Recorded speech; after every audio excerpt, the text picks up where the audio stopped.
On July 24th, 2022, I held a 3-hour mastermind where I gave away every secret I have learned over the past 10 years relative to client acquisition. In the intro to the group, I gave my qualifications, so I'm not going to do that right now, but just know within this 3-hour mastermind, we cover a ton of information. And below this video, you can see the timestamps for all of the things that we covered. You'll hear me repeatedly say that I have nothing to sell you before, during, or after, and that's true. The only thing that I may benefit from is my affiliate link to Go High Level, which is the service that I use for my funnels, my website, my lead generation, my lead nurture, pretty much everything. And I highly recommend it for everybody. And I'm not accepting any new clients, so this video really is just for you to learn and grow. But if you have any questions, feel free to email me with the email address provided below this video. Without further ado, let's dive in. For those of you who don't know, you guys all know my name. I'm Evan Flock. I run a garage gym with my wife. My wife actually runs it. And right now we are actually in the midst of opening our second location. From May of 2020 to May of 2022, I ran the coaching, marketing, consulting program called the Garage Gym Revolution after being asked for help during the height of the pandemic. How do I grow my business? Now, this firefighter stud you see in here, Jared, he and I were in a sales coaching group around the same time, trying to figure out the online fitness stuff. And while he enjoyed it, I hated it. And I realized that I couldn't be the only person that hated it. There had to be another way to get personal trainers the life that they want to live. And so I started the Garage Gym Revolution in order to help personal trainers first. Jared and I were also, actually, Jared, Jay, Aaron and I were also in another coaching program called Gym Launch. And I learned a lot. It was founded by Alex Hermosi, really smart, great guy. And I realized also that I was not the ideal client for them. The reason I wasn't the ideal client for them was because I wasn't a gym owner. I was a garage gym owner, right? A lot of the strategies that were made available in there were not meant for people like me. And after I had joined, I started recognizing in their own ads, they started saying no personal trainers. They still did sell me. Yes, correct, Aaron. They shouldn't have. And in their ads, after about 3 months of being in the program, their ads started saying no personal trainers, which is really interesting, right? So I was not their ideal client avatar, and I realized there really wasn't, and everybody else was going online, and I wanted to teach people who ran local businesses how to do it, and I wanted to put personal trainers first. Now, the things that I also recognized I was pretty damn good at was loving the marketing process. So I love marketing. I love filmmaking, right? It's been in my DNA for a very long time. My parents are in the entertainment industry. I really like sales. And because I like sales, I was always pretty good as a personal trainer. My first year as a personal trainer, made 100K working at Equinox. I was one of the top 50 trainers in the entire company worldwide. And it didn't mean I was any good. It just meant I knew how to really listen well to people. And that's all that sales really is. And if I know how to listen well, and I know how to communicate well, I should pretty much know how to market. That turned out not to be the case. And so that when I came to Gym Launch, I recognized that I needed help with marketing. And the help that I needed was don't be a baby. That was it. I got to work with a really cool coach, gentlemen who were in Gym Launch with me. You probably remember Mel Batterman. Every time I would meet with Mel, like her advice was like, don't be a bitch, do more. I love that advice because that's the kind of advice that I need. And yes, I'm going to curse. So if you got kids at home, you got sensitive ears, be forewarned, there will be vulgarity in here. This is not a PG room. With that in mind, I went big. I went from doing 3-person personal training to 6-person personal training because a coach told me to quit being a bitch. I went from spending $100 a day to spending $250 a day because everybody else is spending $100 a day. And my business went from 42 clients to 74 clients. And that happened almost in the span of 1 month. Now our semi-private personal training gym that we operate from our home generates somewhere between $20,000 and $45,000 a month, depending on how hard we work. And we work 24 hours a day. And if you want to know, we have done that recently through TikTok ads, and I want to show you guys that process. And Donnie, who's been in here, in our program went from 0 to 20K using TikTok ads. Our strategy was super, super simple. And what I have found is when I am told to operate within the lines, I can get as creative as possible within those lines. If I am not given lines, I then end up losing focus and not being able to really pursue anything. So TikTok gave me this foundation of 15-second videos, really short attention span. What can I do? And the first time we ran a TikTok ad, we ended up generating 291 leads in less than 72 hours, and we spent only $221. It was insane, absolutely insane. So all of that being said, we are opening up our second gym in Culver City. It is the reason why I shut down our coaching program. It was because I knew that if I was going to go all in on a gym, I couldn't go all in on two things. And so I had to make the sacrifice and say goodbye to the baby that I had been feeding for 2 years in order to make a new baby. And to be honest, I am just bored. And nothing that I do is special. And you guys who have been with me for over a year, right? Ron, almost 2 years. You probably heard me say that over and over and over again, right? I am not special. Like nothing that, there are no secrets, right? No secrets at all, which is why I don't mind giving out that information. And if you actually check my TikTok from 2 months ago before I started doing my weight loss journey, like I gave away every secret that I've ever made just in, 30-second increments. And so I feel like I've spent at least 150K on coaches, courses, consultants, marketers.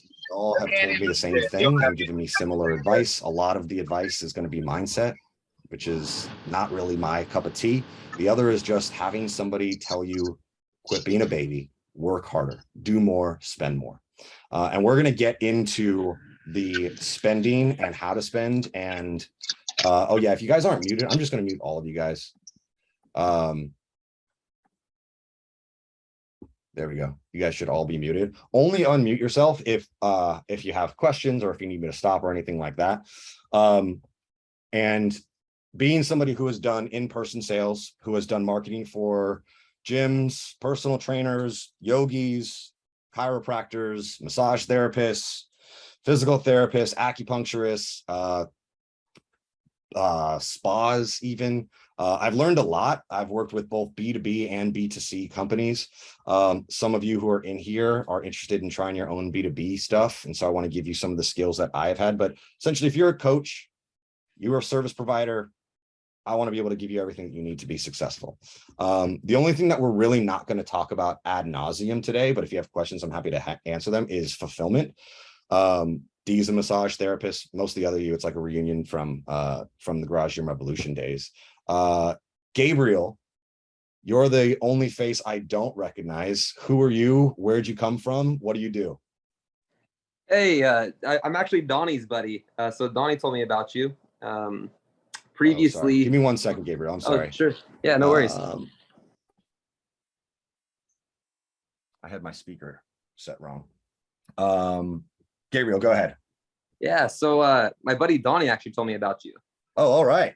Yeah, and well, previously I owned a gym in Walla Walla and moved over to the west side, had some different personal things pop up. Now I'm working on a tugboat and trying to get my way back into the training realm. So yeah, I heard about you, and that's been working well for Donnie. So good stuff.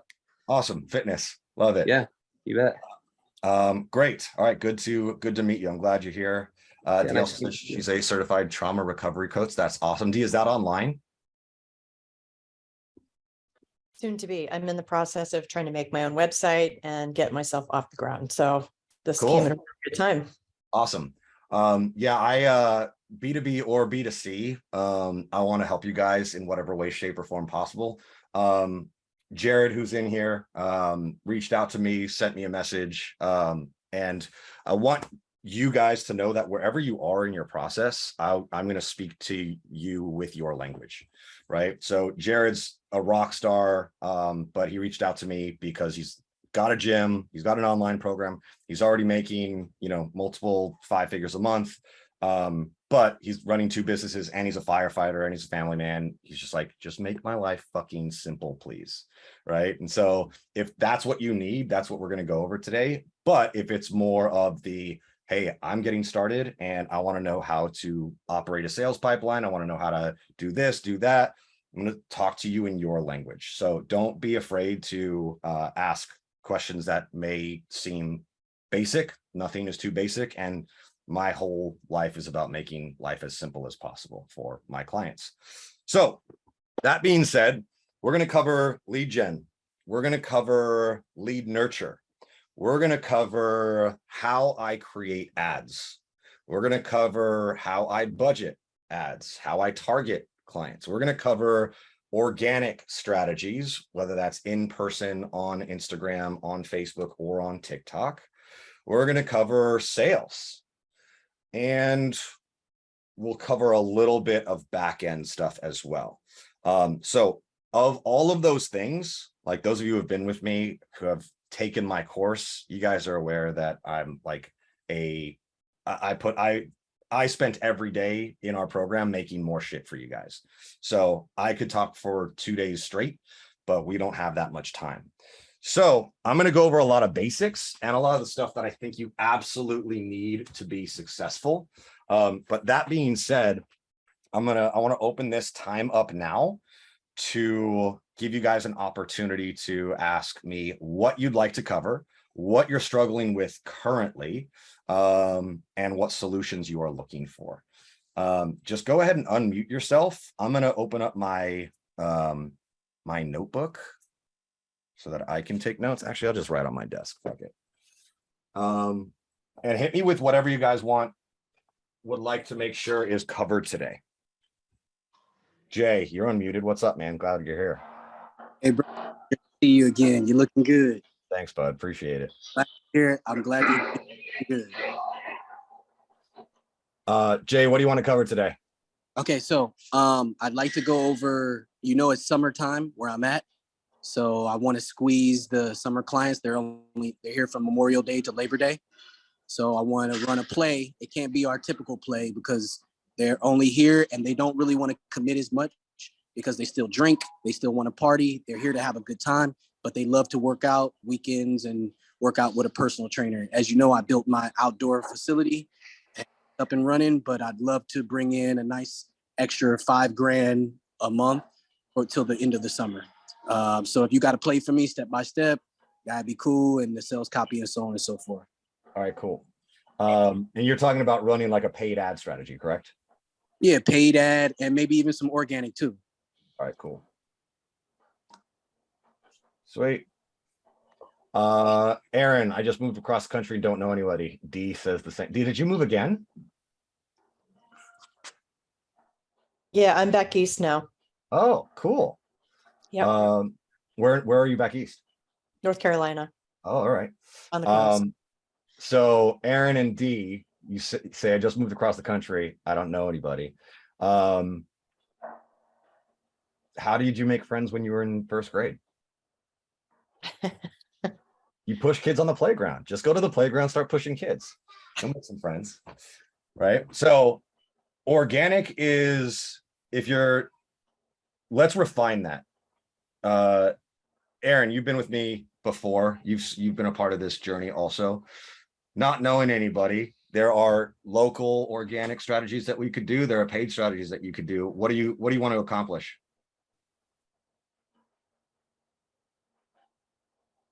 You're gonna have to unmute yourself, Aaron.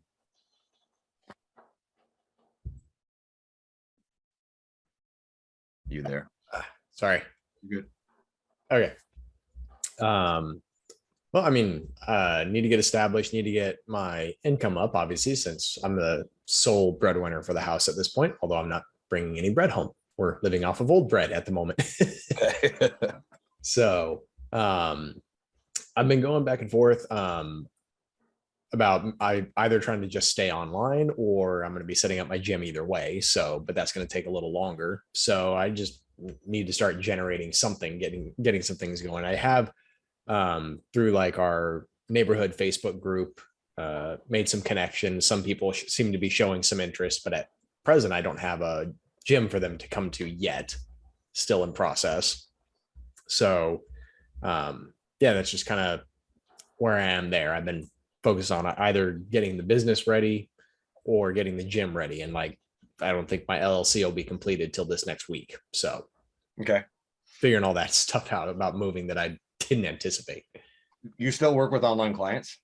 Yes. Cool. All right. The one thing I'm not planning on covering today is going to be organic inbound, things like Thumbtack, things like Nextdoor. That shit works, but it's slow and you don't control it.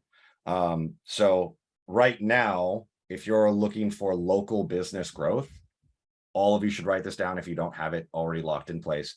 You need a Google My Business. It's free. You need a Yelp account. It's free. Do not pay for Yelp ads. Fuck that company, right? You should have a Nextdoor profile. You should have a Thumbtack profile, right?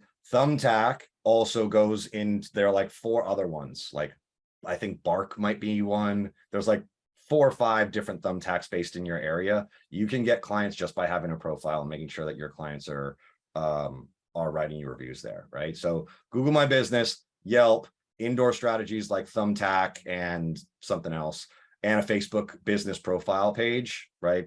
We're just going to leave that as that is. I'm not going to coach you guys on that. I've done that before. The reason why I'm not going to coach you guys on that is because there's not a lot of control that you can have on those inbound strategies. You just need to be the shiniest object. So I only want to give you strategies that are going to help you put help ensure that your marketing is working for you and not just back end stuff. Ron, who's been in here, has had success with Thumbtack, especially if you're selling $2,000 packages. It's really great to have a Thumbtack profile. You get a $40 lead, they buy. Cool. You just made $1,960, right? And you don't have to do anything. Versus spending money on ads, it seems a little bit more risky, but you get to control it. Difference between spending $10 a day and $1,000 a day is huge, right? It's really going to be based upon the volume that you can handle. Aaron, so Google, Yelp, Thumbtack, Facebook business profile, right? So just basic things, right? The other thing is like be in your local Facebook groups, like 90230 Culver City Facebook group, like super simple.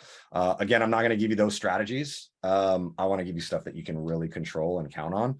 And more of that stuff is just kind of like playing the waiting game and having your ear to the wall and just like, oh, somebody's looking for a trainer. I'm there. Can't really control that, but you can be omnipresent. And that's going to be your goal.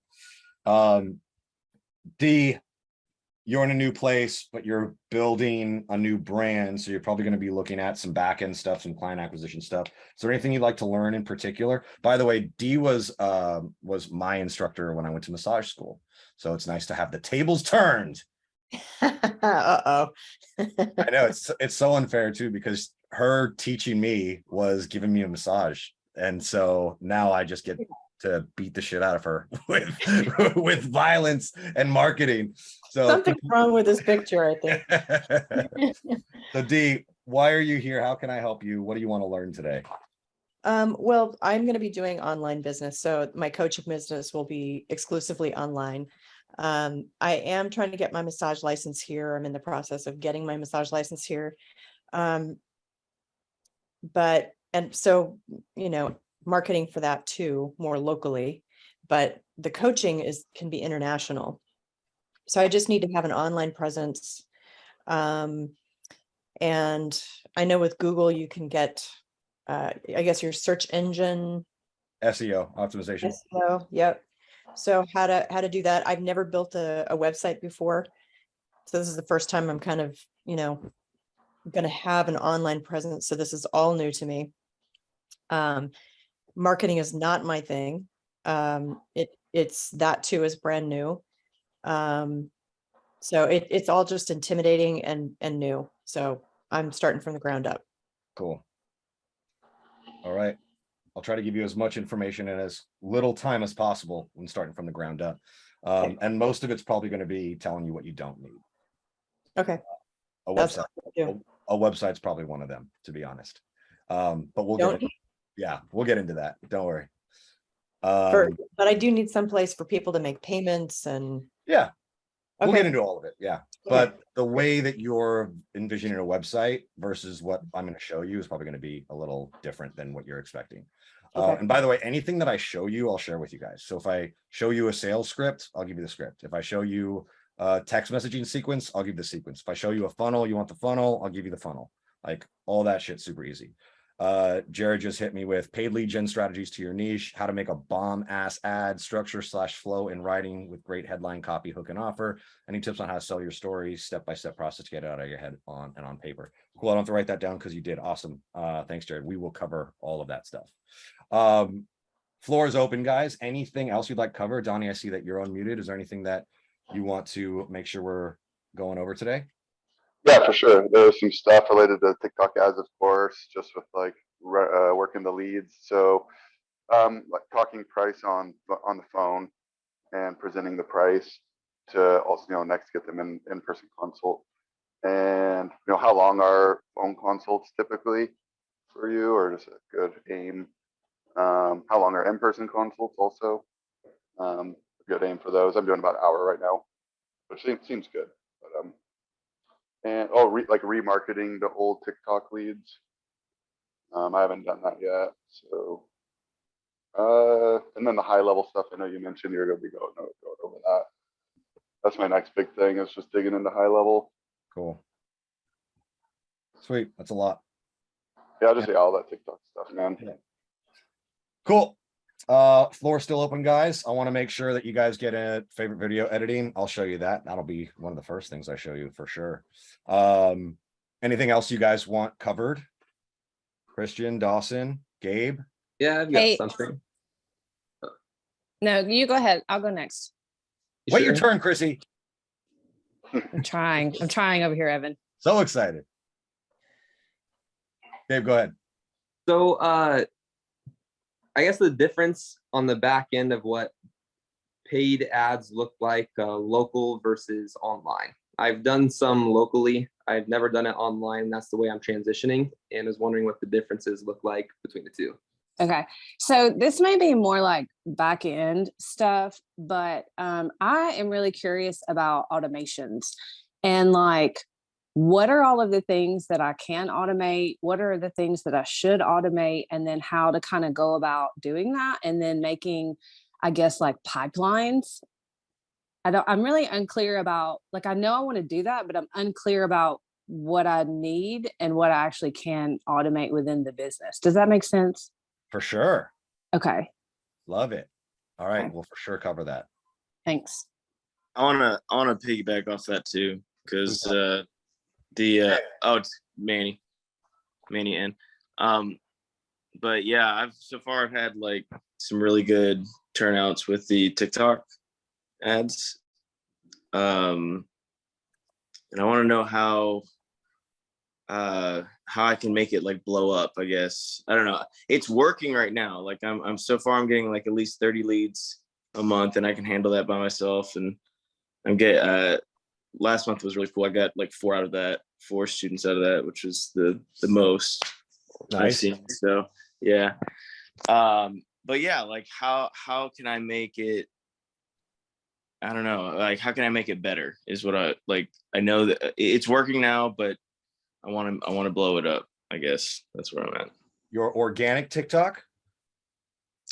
The paid ads. Paid ads. All right, cool. We'll cover all of that. Yeah. Sweet. Anybody else? Keith, Chase. Chase, I know you want to cover video editing. Ron, Christian, Dawson. Yeah, just want to make sure that we're hitting the organic stuff too, because I spend my money everywhere else, but I want to kind of keep my money a little bit and focus on organic. Hey, Ron, good to see you, man. Hey, you too. TikTok for sure. Going over Cool. that stuff. All right, cool. Let's start from the beginning. Okay. So I told you guys I grew my business organically to $20,000 months from my own garage gym. The way that I did that was by being incredibly aggressive with my referral process. And so I can't stress this enough. If you are hyper aggressive with asking for referrals and you're providing a service that your clients enjoy, you should be able to get at least 1 lead a day. Simple as that. 1 lead a day. If you already have clients, if you ask them every day, you get 1 lead a day. Simple, right? All you have to do is ask. Now, if you don't have clients, you need to go on Facebook and ask. You need to go on Instagram and ask. We had a friend of mine, Jared Aaron. You guys are probably familiar with him. He was in Gym Launch with us. He lives close to me. I've helped him out with a few different things. His name is Dylan Conrad.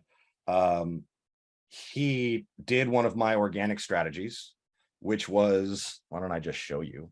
A very simple, I'm looking for this many people to fill this type of offer, comment this below, and I will reach out to you. It was as simple as that. It was just an ask, right? So here's one from Michael Ross. You guys probably remember him. SMS post. Yeah, simple as that, right? So created this in Canva. Canva is free, right? Give me 1 second as I sneeze. And thank you. I'm looking for 5, whatever that word is, Belleville area men and women interested in losing 10 pounds or more to test drive my brand new private self-defense fitness program at a huge discount. Comment Core Force below and I'll send you the details. That's it. All you're doing is asking, right? And when I would do strategy sessions with people who would come into the Garage Gym Revolution, the first thing I would do is check out their profile, right? And when I'm checking out their profile, I'm looking for the kind of person and presence they have on social media. All right. Typically, especially for fitness professionals, right, or health and wellness professionals, typically people fall within one of 2 realms. On one end of the realm, you've got somebody who provides an awesome service who never asks. Cool. How do you get what you want if you never ask? Go to the drive-thru and don't say anything and expect food. You're not going to get any food. Not even going to get something you don't want. You're not going to get fed. You have to ask, right? So on one end of the spectrum, this is where most people are, is they just don't ask, right? So those of you who have not asked, ask. Jared's got a TikTok video with 2.1 million views because he's a stud firefighter, right? And I was checking out his Instagram. Jared, when's the last time you asked for a client on Instagram? I'll tell you, never. There he goes. He types never, right? Fortunately, his presence in social media is so valuable and sexy, right, that he doesn't have to ask a lot. He just puts out good content. And so he gets a lot of inbound traffic just by posting really valuable content, right? Not all of us look like Jared. Look at that firefighter, right? Not all of us are 8-time firefighting competition challenge winners, right? Most of us look like me. Unfortunate. So we have to ask, right? We don't get a lot of people asking for our help.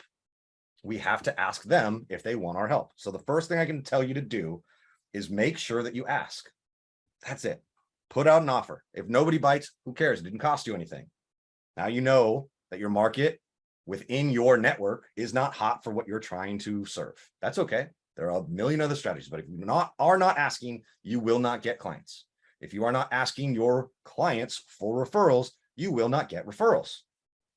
Simple as that.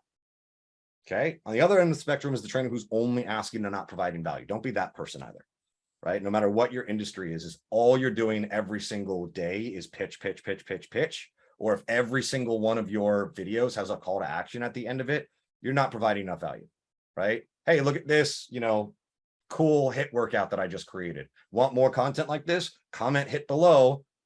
Don't do that shit. But once a week, you should be asking. If you are bad at asking, you need to be running competitions. We call this refer and receive competitions. We're doing one right now for our gym. I went to the Apple store and I bought an Apple Watch. It cost me $468. I went to Office Depot. I bought 5,000 tickets and a bucket and I printed out a simple way to win this iPad. There are 5 steps. Step number 1 gets you 1 ticket. Post a photo or video with a branded thing that you have from our gym. So my wife made these coffee mugs for our clients. Everyone that signs up, they get a coffee mug. We welcome to the family. We gift a lot. So that's really important also. Make sure you are gifting, right? We gave them one. If they post a photo with themselves on social media with that cup, fantastic. You get 1 ticket. 2 tickets is post a sweaty selfie with your coach after a workout. Cool. That's 2 tickets. 3 tickets is escaping me right now, but there's something for 3, right? 4 tickets is refer somebody. 5 tickets is your referral signs up for training. Okay. The beauty is you post a sweaty selfie after your workout 3 times a week, you're getting 6 tickets, right? We started doing this. We got 3 people who signed up. Cool. We spent $468. Let's call it $500 for the bucket and the tickets and the print, the paper and ink. Okay, we spent $500. We made $6,000. Was that a good investment? We have not even given out the Apple Watch yet. There are still 6 days left in the month. We are still going to be getting referrals. Was that a good investment? We spent $500. We made $6,000. Was I? Yes or no? Was that super yeah, good? Super good. good fucking investment, right? Super It sounds good. super fun too. Super Yeah. fun. And next month, we're going to be giving away a $500 gift certificate to this like jewelry thing because our business is 92% women and they're all obsessed with this jewelry brand that Brittany's aware of. So we're going to give a $500 gift card away, right? And the reason we're doing that is because one girl was like, I already got an Apple Watch, but if you were doing a gift card to something else, I'd be a lot more incentivized. Cool. Every month we have a gift fund, $500 or less, right? Seems like a lot of money, but when your client value is $6,000, cost per acquisition for each of those clients was $160. If we get 1 more client, cost per acquisition of a client was $100. If we get 2 more, it's $75. If we get 5 more, cool. Cost per acquisition was $50, $30. Now we're looking at nothing. We could do this all day, every day, right? So refer and receive option for your clients, for your network is really valuable, right? It also is competitive and people like that shit. Works for every business. Okay. The other thing that you guys should be doing, especially if you run a local business, if you run a home business, is meet your damn neighbors. First thing I did when we opened our garage door, I made a bunch of cards. I probably spent $250 on cards. I put them all in all of our mailboxes within a square mile radius. So it was like 300 cards, handwritten for our neighbor at blah, blah, blah. It got me 0 clients. I won't lie, it got me 0 clients. You know why it got me 0 clients? Because I did not knock on anybody's door. I did not shake any hands. I did not do the extra 2-minute practice of saying, hi, I'm Evan. What's your name? I know I'm knocking on your door. This is pre-COVID, so people weren't so crazy, right? Hey, I'm Evan. What's your name? Shake babies and kiss hands. Exactly. Good job, Aaron, right? You get the shake babies. It is really, really valuable for you to just be a human being, right? Those of you who saw my interview with John Goodman, like he never runs paid ads. I offered to give him my paid ad strategy for free. It's like, hey, incorporate this in your program. He's like, we don't do that. So he got me 300 leads in 3 days. He's like, I don't care. We're not against that. We're not against it. Good for you, but that's not what we teach. We want to teach the human being stuff. And his whole thing is be a fucking human, right? And that's hard for a lot of people. Don't make that hard for you. Be a fucking human being. Shake. You should know every single person's name on your block, right? That's it. Now we're opening another gym and we are doing a pre-launch, and our goal to open in the black is to have 54 clients on day 1. We're going to double that for sure. And we're going to do that through basic mailer marketing. We're going to hang door hangers with a very sexy looking door hanger. oh, it's not on Canva, but it's going to be a QR code. The QR code is going to have our logo, but not our name. The thing besides the QR code underneath it is going to say one thing. Don't scan me. That's it. That's what we're doing. That QR code is going to take people to our landing page, and that landing page is going to have a video on it. And the thumbnail for that video is going to say, don't watch me. And the video is going to say, you're a rule breaker. We like people like you around here. I'm Evan. Welcome to Sessions Personal Training. Because we like rebels around here, we want to give you 2 weeks of free personal training. All you got to do is fill out your info and we'll get in contact with you. Super simple, super coy, kind of cool, right? Everybody I've showed the image of the don't scam me is like, fuck, I got to scan that, right? Now, it would not work at a tech agency because they'd be like, oh yeah, I'm not scanning that shit, right? It could be something bad on my phone. It could be, you know, a bad website. But for normal people like me and you, that's super simple. And why are we doing door hangers? Why am I not going to the mailbox? Well, A, I went to 300 mailboxes and got 0 clients, right? B, junk mail sucks. Junk mail is super shitty. And you know why it sucks?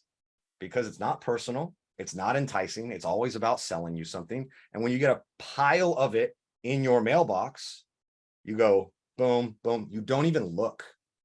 However, you get a door hanger and it's on your door. You have to take that off of your door, right? So I am doing door hangers for our local community because I know junk mail doesn't work and you can do mass mail, right? It's going to take us more time, but it's going to be fun. Again, I like marketing, right? And it's going to be enticing and it's going to force people to do something tactile, right? I have to grab this. Whether or not they scan it, I don't really care too much about. I know that they're going to see that and be like,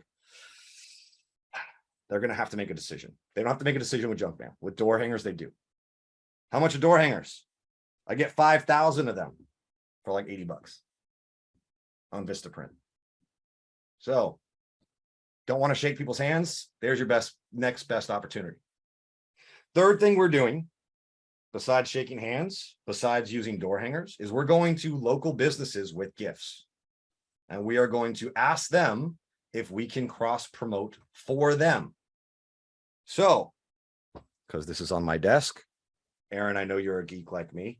Hey, Mr. Thornton, I know that you run a cool bakery. I just thought you'd like my little Batman head. You can't have this. This is like 200 bucks, right? But it's going to be like baked goods, right? Just want to introduce myself. My name's Evan. I'm opening a gym actually across the street from you. We actually I've been in the fitness industry for 10 years. We already have hundreds of clients. I was wondering with your business, what did I say it was?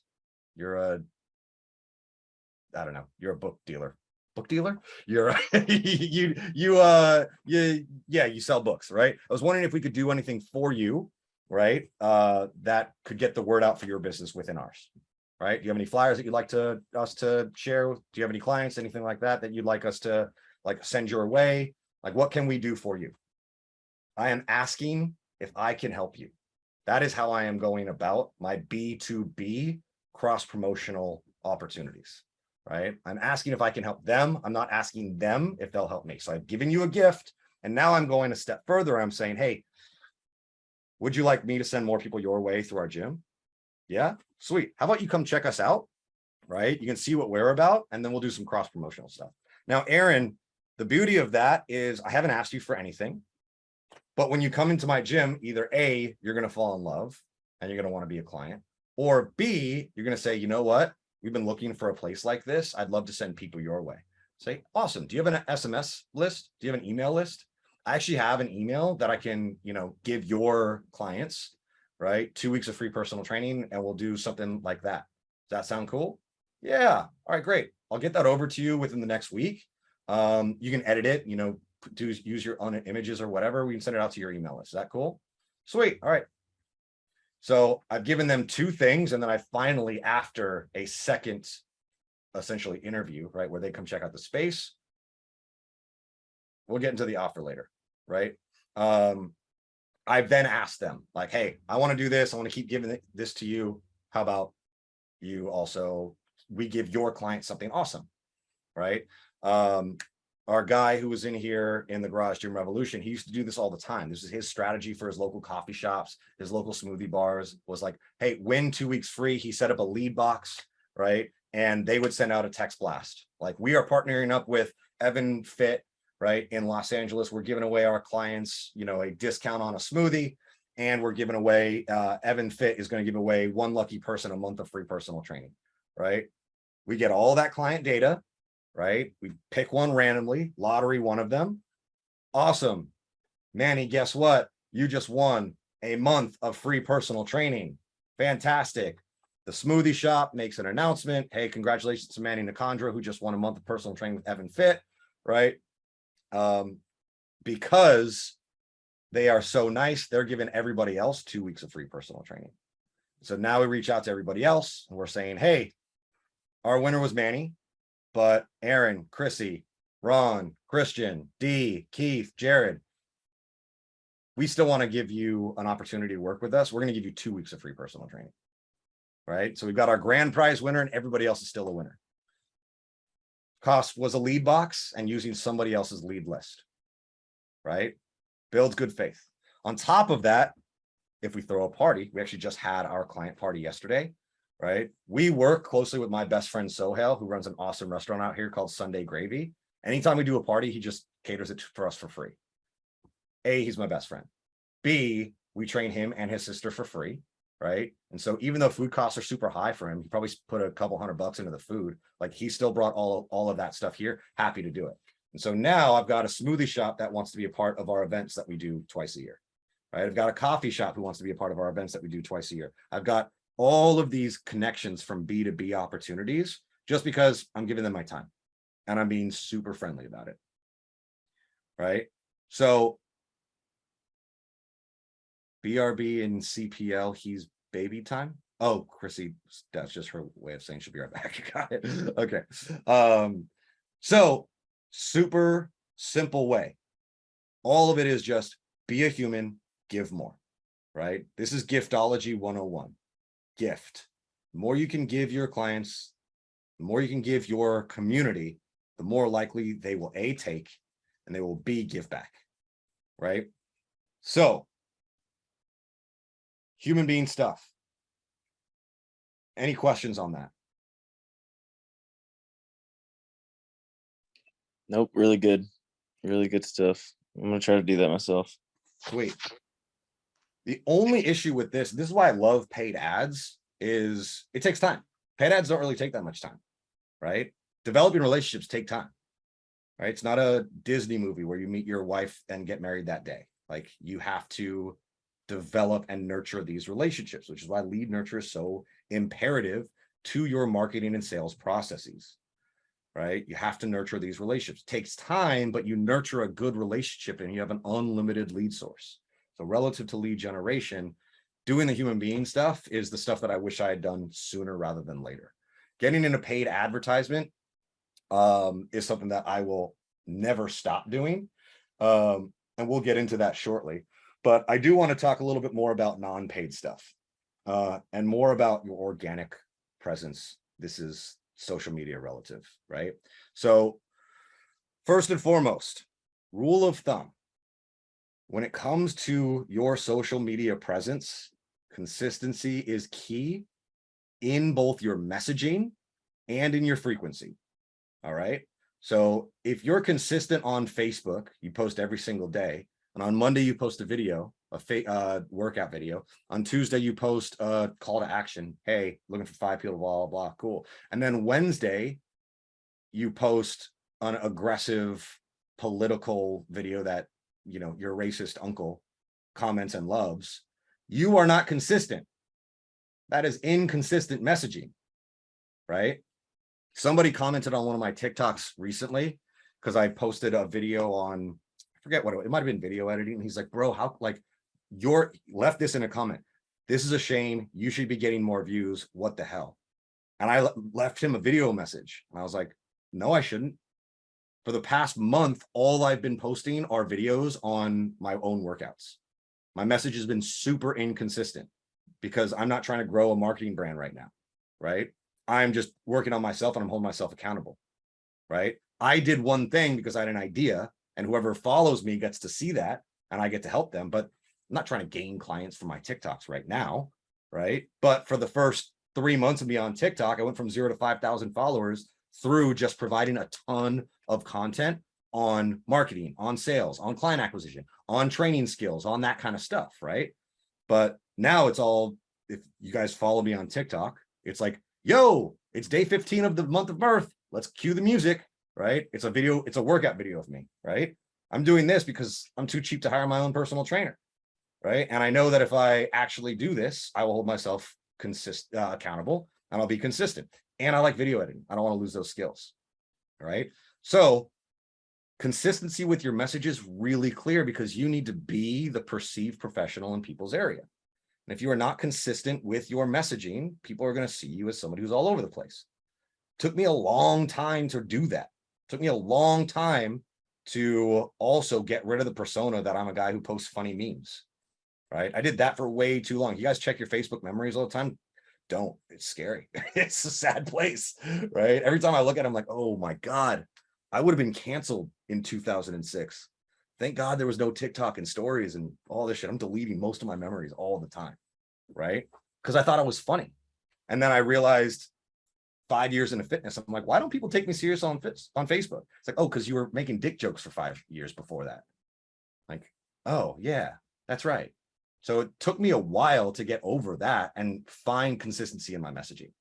Relative to your consistency and frequency, start with what you can do. That's it. Start with what you can do. 3 great videos a week are way better than 30 shitty videos a week, right? If you do not have the marketing arm behind you to edit your content, to brainstorm your content, to have 3 posts a day, don't post 3 times a day. 3 a week, 1 a week. Just be consistent. Find a time to batch your content, right? So spend 3 hours on a Saturday brainstorming, right? 30 ideas, 60 ideas, 100 ideas, whatever it might be, right? Spend another 3 hours actually executing on that content, right? So you spent 6 hours so far. And now you can utilize that content across different platforms. Here is what has enabled me to grow pretty fast on TikTok, right? Previously, understanding the platform, understanding how to use the platform. And this is the biggest thing that I see on Instagram also is people are using TikTok like Instagram. I mentioned my good friend, mentor, John Goodman. His TikTok videos are the same as his Instagram videos, and his TikTok following is abysmal. He's not using the platform. He's just cross-posting onto TikTok. Platform doesn't like that. TikTok wants TikToks. Instagram wants Reels. TikTok and Reels are very similar. They're not the same, right? They're dissimilar in the way that you can interact with them. They're dissimilar in the sounds and music that you can use. They're dissimilar in the time frame that you can use. They're dissimilar in so many ways. So if you just make a TikTok, you post it as a Reel, maybe some of them will work, but Instagram wants you to create Instagram Reels. TikTok wants you to create TikToks. Facebook wants you to be a racist, angry piece of shit and die alone. Can I ask you to be like describe the difference between Reels and TikTok, like what that looks like? 'Cause Sure. I'm new to this. Thank Yeah. you. So Instagram, or rather Meta. Oh, Jared's following me on TikTok. Thanks, bud. Meta started utilizing Reels on their platform. And what you'll notice, if you have not utilized Reels yet, and you post your first Reel tomorrow, that shit's going to get like 3,000 views overnight. Whereas the photo that you posted of you and your dog got 2 likes, right? Those platforms are competing against each other for your time, for your eyeballs. And so whenever there's a new feature that gets rolled out, if you're first to jump on that feature, you are the person that gets the most engagement, right? So Facebook Reels are now a thing, and essentially they look the same thing, right? So it's 9:16 videos, right? That take up the entire screen. This is a Reel. I mean, this is on TikTok, but this is also a reel, right? So it's this format. 16 by 9 is this, 9 by 16 is this. This is what Meta wants you to do right now. Create 60-second videos that you can push out to their audience, not your audience, their audience. They own that traffic, right? So a regular Instagram D is going to be photos. I actually just saw this morning on TikTok. YouTube Shorts is the new thing as well. Yeah, thanks, Aaron. Right? YouTube Shorts, same exact thing. They're all utilizing TikTok's format of 9 by 16, right? Short form videos, content, 60 seconds or less. They're all trying to compete with TikTok right now. You know why? Anybody else see the statistic? People 20 years and under search for stuff more on TikTok than they do on Google. That's insane. Google is a verb. You look something up, you don't say, hey, I'm going to search that on the internet. You say, I'm going to Google it, right? 20-year-olds are now TikToking it. Bigger than lives, correct, right? So making sure that you're utilizing the platform is really, really important. Posting your photos on Instagram is fine as a regular thing for people to just see your content and see who you are as a person, right? But if you want higher engagement, you need to use the newest features. It's always going to be competing with TikTok, most likely, because TikTok has now the eyeballs that Meta wants, that Google wants, that YouTube wants. That's why YouTube Shorts are now being pushed really heavily. And it's all the same shit, right? It's all 9 by 16 video content, short form content. And TikTok is the same, 60 seconds or less, or is that a shorter video? TikToks are 15 seconds, 15. 60 seconds, or 3 minutes. Oh, okay, 15 seconds, 60 seconds, or 3 minutes. Correct. Okay. Right. So if you're making a TikTok, these are the options that pop up. Okay. Right. Okay. So you can make a 15-second video, a 60-second video, or a 3-minute video. Okay. The same thing. However, the way that the algorithm works, typically on TikTok, especially, TikTok will, depending on your hashtag utilization, right? TikTok will, can they be filmed and uploaded? Yeah, we'll get to that in a second, Aaron. D, you're not on TikTok at all. You're completely green on the platform. Green on the platform completely. I'm not even on TikTok. Okay. So the way the algorithm works, nobody knows, but I'm going to give you from what I've heard so far is you make a TikTok. Unlike D, if you were to open your Instagram or Facebook, who do you see? You see the people you follow, your friends, right? Relatively speaking. Instagram, it's people you follow, your friends and family are on Facebook. And then you see ads every 3 posts, right? So that's Instagram, that's Facebook, right? TikTok, that's not how it works. TikTok, you have a For You page, right? So if you were to start your TikTok today, D, right? The things that you would say, yeah, Jay, I'm recording it. Don't worry about it. If you were to start looking at TikToks today, right, you would see a bunch of shit. You're like, why am I getting this? Because TikTok's trying to figure you out. Okay. Right. So you'll probably be like, you'll start your TikTok and be like, what are your interests? Well, I like massage and I like this and I like that. All right, we're going to send you content relative to that.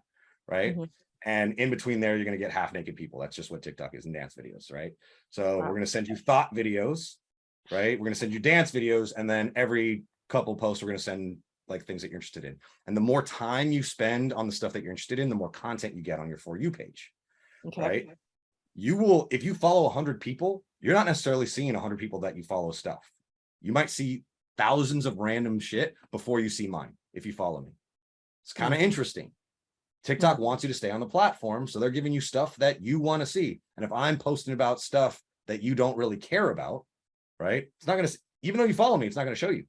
Really fascinating, right? That being said, how does TikTok know what to send you? Well, from a creator, I create a video. TikTok sends that video out to a really small demographic, right, of people who are interested in what I do, or if I haven't posted anything yet, of the things that I've expressed I'm interested in, right? Evan says he's interested in fitness. He just posted a video. Seems like it's a fitness related video. Let's show it to other people who are interested in fitness. If it starts to gain traction, a couple hundred views, it then, oh, I'm sorry. It will do that. It will then go into my community. So it will then say, okay, Evan is interested in fitness. Here's this little bubble. All right, it's getting some traction. Evan's in Los Angeles, getting this little bubble. Oh, it's getting even more traction. Here are people that are in California. Oh, it's getting even more traction. Here are people that are all over the world that are interested in this stuff, right? And so the For You page is just stuff that you like, and the way that you get more eyeballs is A, put out better content, right? And B, just feed the algorithm, right, with the appropriate hashtags. Now, a lot of top creators no longer use hashtags because they are already established. But using a hashtag, say hashtag fitness, right, hashtag massage, cool, I'm going to send the algorithms like, oh, okay, this has to do with massage. I'm going to send this out to people who are interested in massage, right? So it helps for a little bit, but there's a back and forth. And again, nobody knows. I mean, people at TikTok know, but idiots like me don't know. But so you get a lot of like, should I use hashtags or should I not? The answer is like, start, test, right?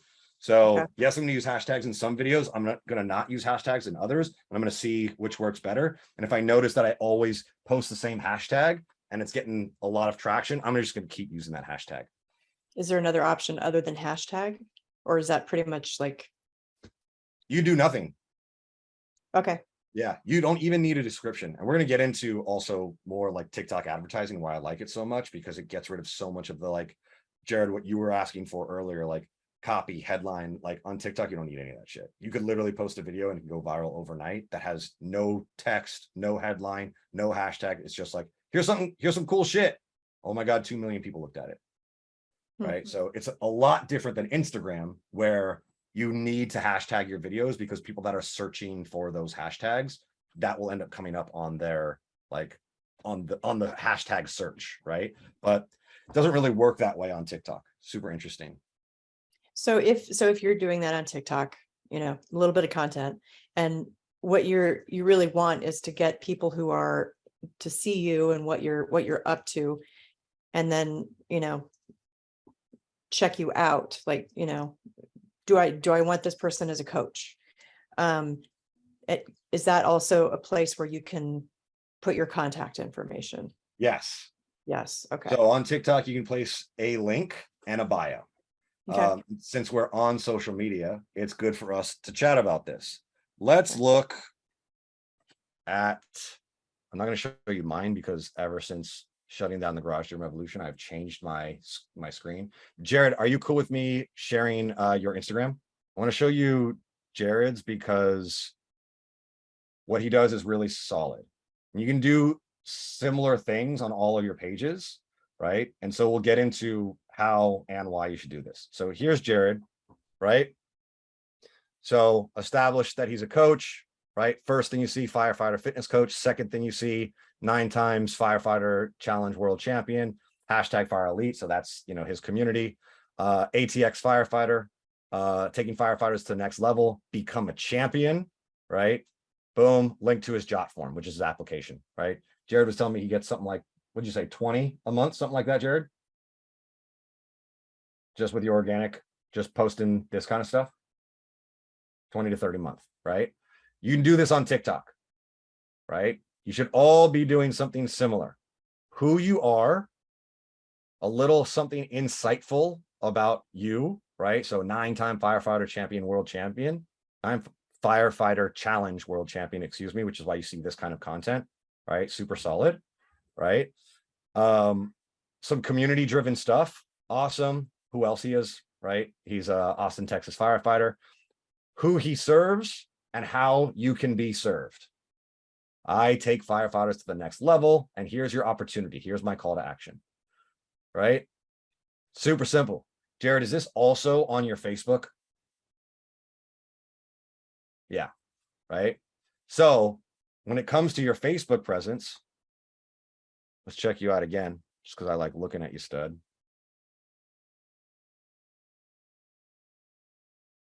Right? You can see his cover photo, building champions from the inside out, fire elite. His intro, I help firefighters shred fat, build muscle, and perform their jobs better. Cool. Here's a link to his Instagram. Here's a link to his supplement company. He's got a white label supplement company. Here's a link to his website. Here's his link to his Facebook group. Down here, his featured and his collections, right? Even here's a call to action. Click here to join the free Facebook group. Want to shred fat, build muscle, and perform your job better. Boom. Right? So I know very clear call to action. When it comes to his cover photo, click here. Oh, Jared, you got to fix this, bro. What are you doing? So if you guys don't know, click here to get started, right? Is the call to action. Click here, right? The link to get started needs to be here. And if it's not there, right? Clicking here doesn't do anything. Jared, you disappoint me, dude. You're supposed to be my shining example, right? Let's go to Josh. Because I know Josh is still up. Josh Sedgwick. Josh might be a dad right now, right? Help on the go professionals feel energized, build strength. Click here to join our free coaching community. Click here. Boom. Here's the link. Right? Super simple. Right? So all of these things relative to your Facebook profile are really important. Josh needs to improve his intro. It's the first thing you see here, right? He's owner and personal trainer, but there's no links here. There's no features the way that Jared had his, nice and sexified, right? Awesome. Boom, boom, boom. This looks super good, right? Again, omnipresence. Let people know who you are, who you serve. Really freaking important. On TikTok, which looks more like Instagram, you don't have as much space. All right. So TikTok limits you, I think, to 100 characters. You can put your link there, right? But Jared would probably have to sacrifice 2 or 3 of these things, right? Firefighter fitness coach would probably be the thing that stays. Maybe he has 9-time firefighter challenge world champion, but he'd probably have to get rid of this and get rid of this and get rid of this. It would have to be just a straight call to action because you can only have, I think it's 100 characters. It might be 200. Either way, it's not a lot. Instagram, you can go for 3 or 450, something like that. And that makes a huge difference, right? But omnipresent and making sure they all look the same. Jared, is your Instagram photo the same as your Facebook photo? Yep. Awesome. Right? Should be the same thing on TikTok. No matter where people go, they should find you out.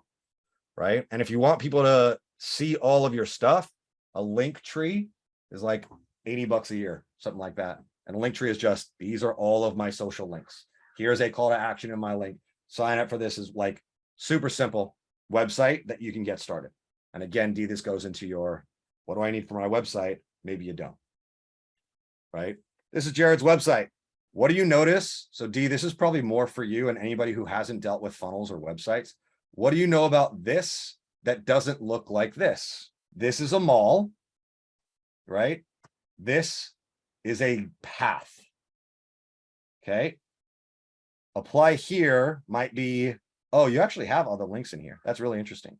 So this is one page.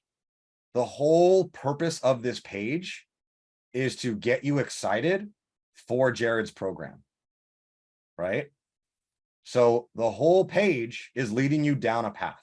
If you need to learn more, then you can click on one of these links. The work program takes you here. The elite cookbook takes you here. That's your, yeah, that's Jared's lead magnet. If you want supplements, you can go here, right? But if he didn't have any of those links, it would still be one thing: schedule a call. That's what a funnel is, D. This is also why we're kind of anti-website, right? We don't want you here. What happens at Amazon? You go shopping, right? I can go to this mall. I can go to that mall. I can go to this store. I can go to that store. I can take a potty break. I can come back to my shopping cart. I don't want that. I want to take you on a journey. One journey. Watch this video. That's interesting. Cool. Let's read this copy. That's interesting. That's a pretty cool photo. I don't really want to set a call just yet, but let's see. Oh, look at these other firefighters.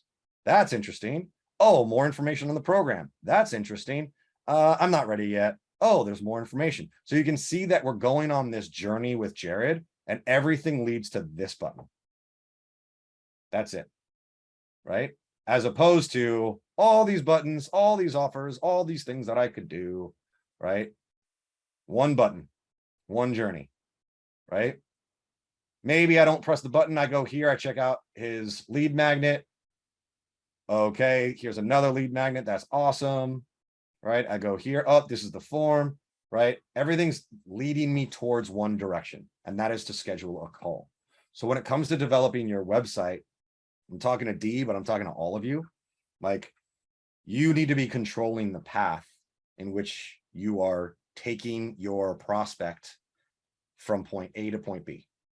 And if you give them 5 different links, you're making their journey a lot harder, right? So these ongoing pages are called long form copy, long form sales copy. A lot of people are scared of them. They work, right? I bought $1,000 programs off of a page, $4,000 programs off of a long form sales copy because people read that shit, right? And as we know with TikTok and Instagram, the infinite scroll is something that we are actually attracted to. We like long form shit, right? Short form content on TikTok, but we scroll 1,000 times, right? Short little videos on Instagram, but we scroll 1,000 times, right? Status updates on Facebook, but we scroll 1,000 times. People like the scroll, right? You do not need to take people this way. You need to take people this way or this way, right? Everything leading to that one thing. This is a funnel, right? And so what I'm doing with Jared now is I'm moving him away from ClickFunnels and towards high level. And this is where we're going to talk a lot about lead nurture, funnels themselves, and automations. But we can still go into more organic stuff if you guys want. I'm going to pause because I've been talking nonstop for the past hour. Give you guys an opportunity to ask me any questions on what we've covered so far. Wait a minute, I have a question. So what if we don't have, because I really like that making a path idea, you know, for the funnel. But if we don't have access to like the quality videos and, you know, what do you recommend? What do you recommend in replace of that? Or is there another option? Because we have not filmed content for our website, this is my funnel. That's it. It's a placeholder. The whole purpose is collect data. So if you don't have the content yet, that's fine. A photo and some copy, right? Inside our new gym's funnel that we are building on the back end, it's all just stock images. We're going to be replacing them, but we need something here just in case people say sessions, personal trainer. Jared says, learn from my mistakes. Done is better than perfect. Doesn't need to be crazy high quality. Exactly. Right. So having something there that you continuously work on, fantastic. And we'll go into simple funnels that you can create, but the whole purpose, just keep in mind, the purpose is just collect data. Like that's what you want, right? You want to get people onto a sales call. Or if you're creating a course, right, you want people to buy the course. If you're selling something online, it's a little bit trickier. You have to be a little bit smarter with your copy, but Manny, personal trainer, you're just trying to collect data. So here's a freebie, click to schedule a call, simple as that. Doesn't need to be fancy at all. So what would I need to be searching for to get to sessions, to get to that page that you just showed me? Right now, you need to know that I have a website right now. Okay. Once I do Google My Business, if we opt for SEO, which we probably won't, search engine optimization, D. If we opt for that, right, we can do one of two things. We can pay a third party marketing department to bump our results when people search for personal trainers in our area. We're just not going to do that. We're just going to have a website in case people hear about us, right? We're going to have a website for when we do our door flyers, but we're not going to be doing SEO. We don't run a blog, right? If we did a lot of that kind of content and delivery, then we might do some SEO. But because most of our stuff is on social media and through our funnel, it's really going to be our paid advertising and our TikTok presence that's going to grow our brand. Okay. And who do you do your paid advertising through when you do that? You. Yeah, we're going to get into that. Okay, great. Any other questions? Sweet. So we can get, Donnie, you have something? I was gonna ask, how's your weight loss going? It's good. I'm also doing cardio for the first time in like 8 years, so I actually have energy, which is wild. Oh, really? Yeah, it's going good. I'm like, Appreciate it. Yeah. I'm up back up to 222, so I'm you know, doing the yo-yo thing. Fitness professionals, the most, besides Jared, the Right. most unhealthy people you'll ever meet in your life. I did get fat, Aaron. Thanks for asking. Okay, so because we're already talking lead gen, I think it might be beneficial to get into paid lead gen strategies. You guys cool with that? Talking about ads? All right. So I love ads. I love them a lot. I love making ads. I love the creative process behind it. I used to run ads and then post my ad on Facebook and Instagram, not to get clients, but to brag about how fun my ads were, right? I loved making ads. On my Instagram, I had an ad get banned. Let's see if I can find it. Instagram.com/the Garage Gym Gorilla. So when we started making ads for our fitness business, we did an ad with my wife, Brittany. Let's see. That got banned because we pretended that she was naked.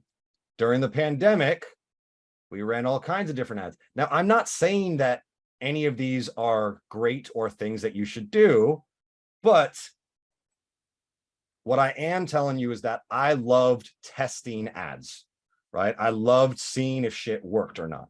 It was always a puzzle, right? So this was one of the ads that we ran that I think even to this day is pretty funny. I'll play it for you. Oh, is it muted? Where's the sound? There we go. All of us, families and small businesses, offices and schools, and worst of all, your gains and your butthole. Here at Look Like Limited, we have a mission to help our community no matter what the cost. That's why during these tough times, we're offering free personal training with every purchase of toilet paper. You might be asking yourself, is this guy serious? I'm dead serious, friends. But we only have about 15 rolls of toilet paper left. So you need to act now and claim this offer before we run out. So swipe up. There's no getting around it.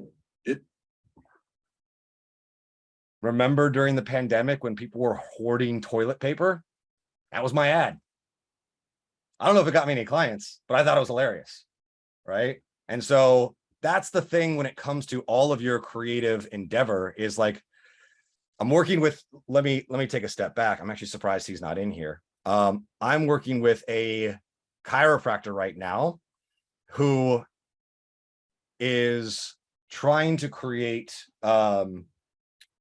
lead gen for his clients using the same old shit. Now, he worked with me about a year ago, and when the Garage Gym Revolution was focused exclusively on coaching, I had to let him go.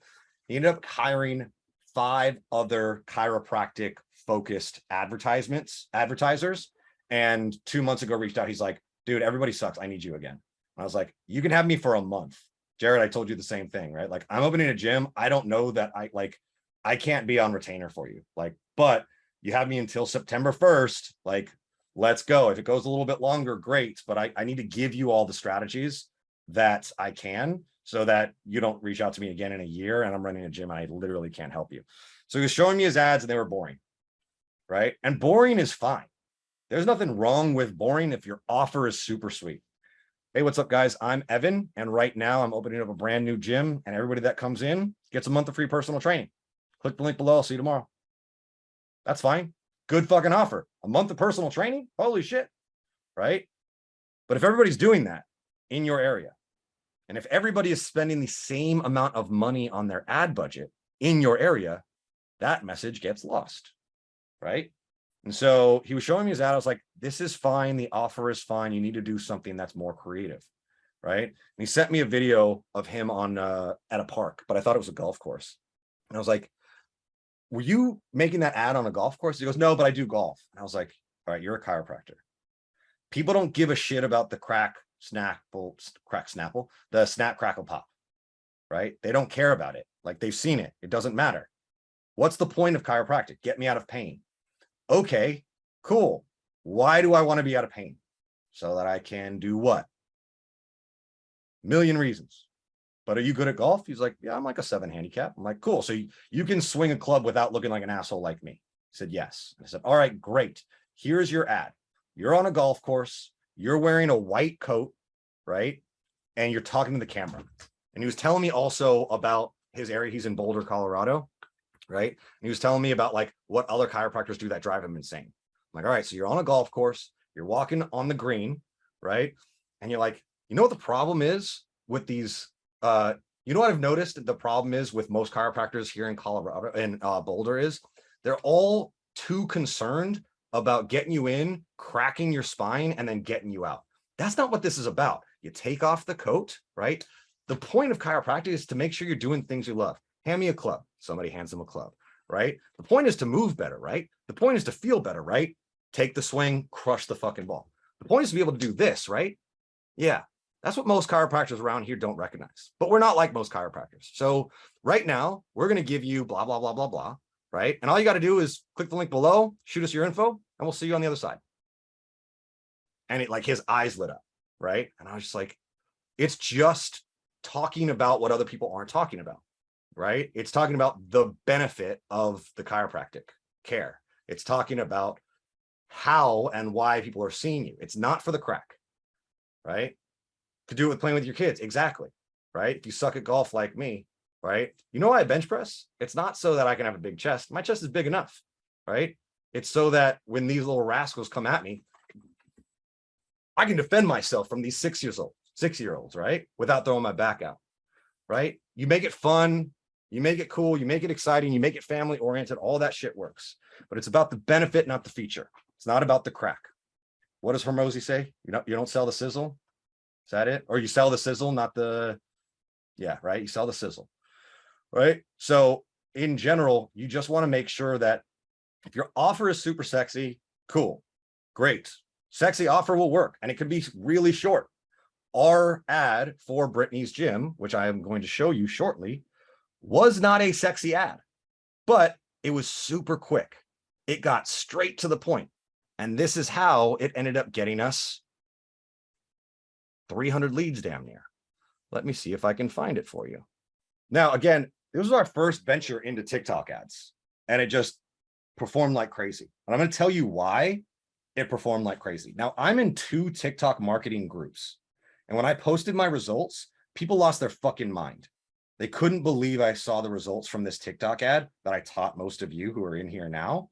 They couldn't believe it because it's like nobody was doing that. Everybody's trying to do like TikTok style ads, and those work, especially for product sales. So Jared, if you want to get into just straight up supplement sales, we could talk about this, but that's called user generated content. Like, oh, hey guys, I got to tell you, like this new thing, unbelievable. Since I started taking like user generated content, I actually am running a user generated content ad for one of my chiropractic clients.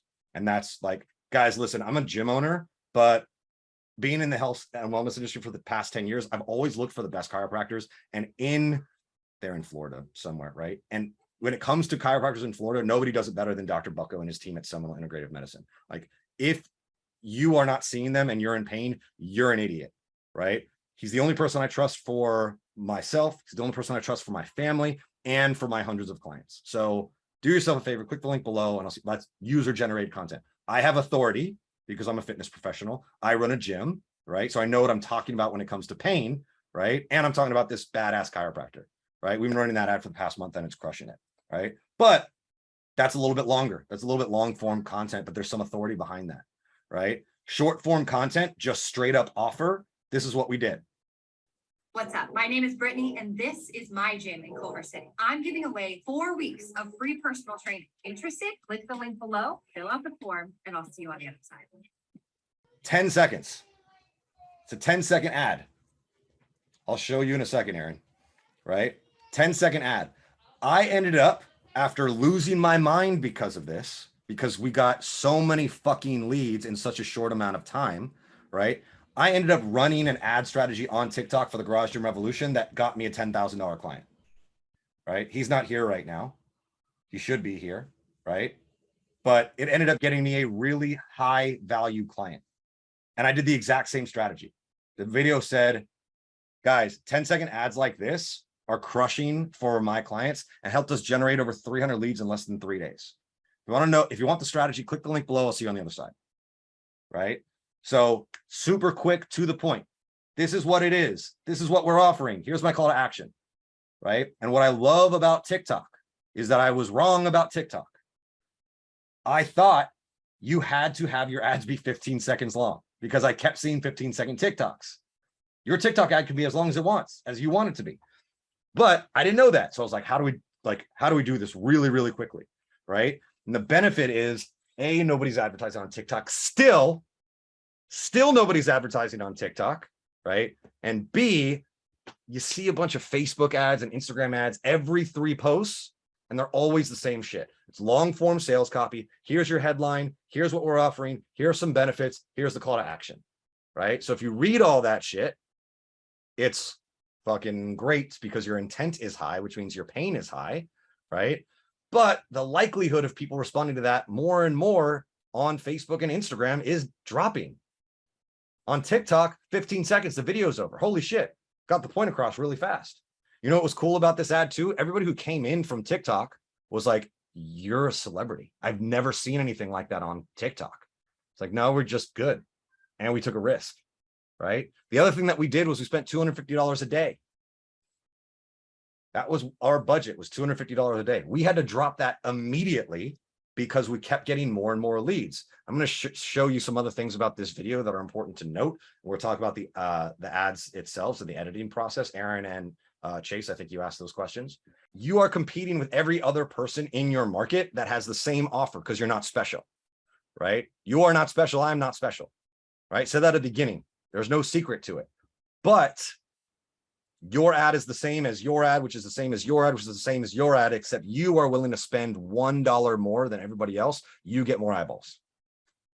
Simple as that. Not only do you get more eyeballs, you get cheaper eyeballs. And so now when people ask me, Jared, I think you asked me this, like, what's a healthy budget? Like, go fucking big. Don't spend $20, right? Any of you who've been in my program, right, where you've run ads, like initially I was saying $100. Now I only start at $250, right?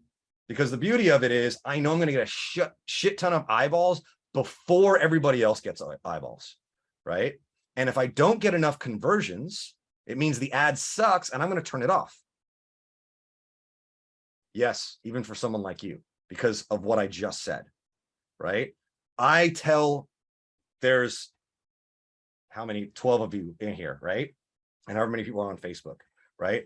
All of us in here, and let's say that there's 20 people, there's one person on Facebook, right? All of us in here have the exact same ad, right? We got the exact same offer, right? We go to Facebook and we're like, hey, Facebook, run this ad. And Facebook's like, all right, cool. Who's got the most money? Evan does. He's spending $250 a day. All you other losers are spending somewhere between 20 and 100. All right, cool. So Evan's ad is going to be at the top. Evan's ad is going to be wider as well, because Evan has told me that his pockets are deeper. Cool.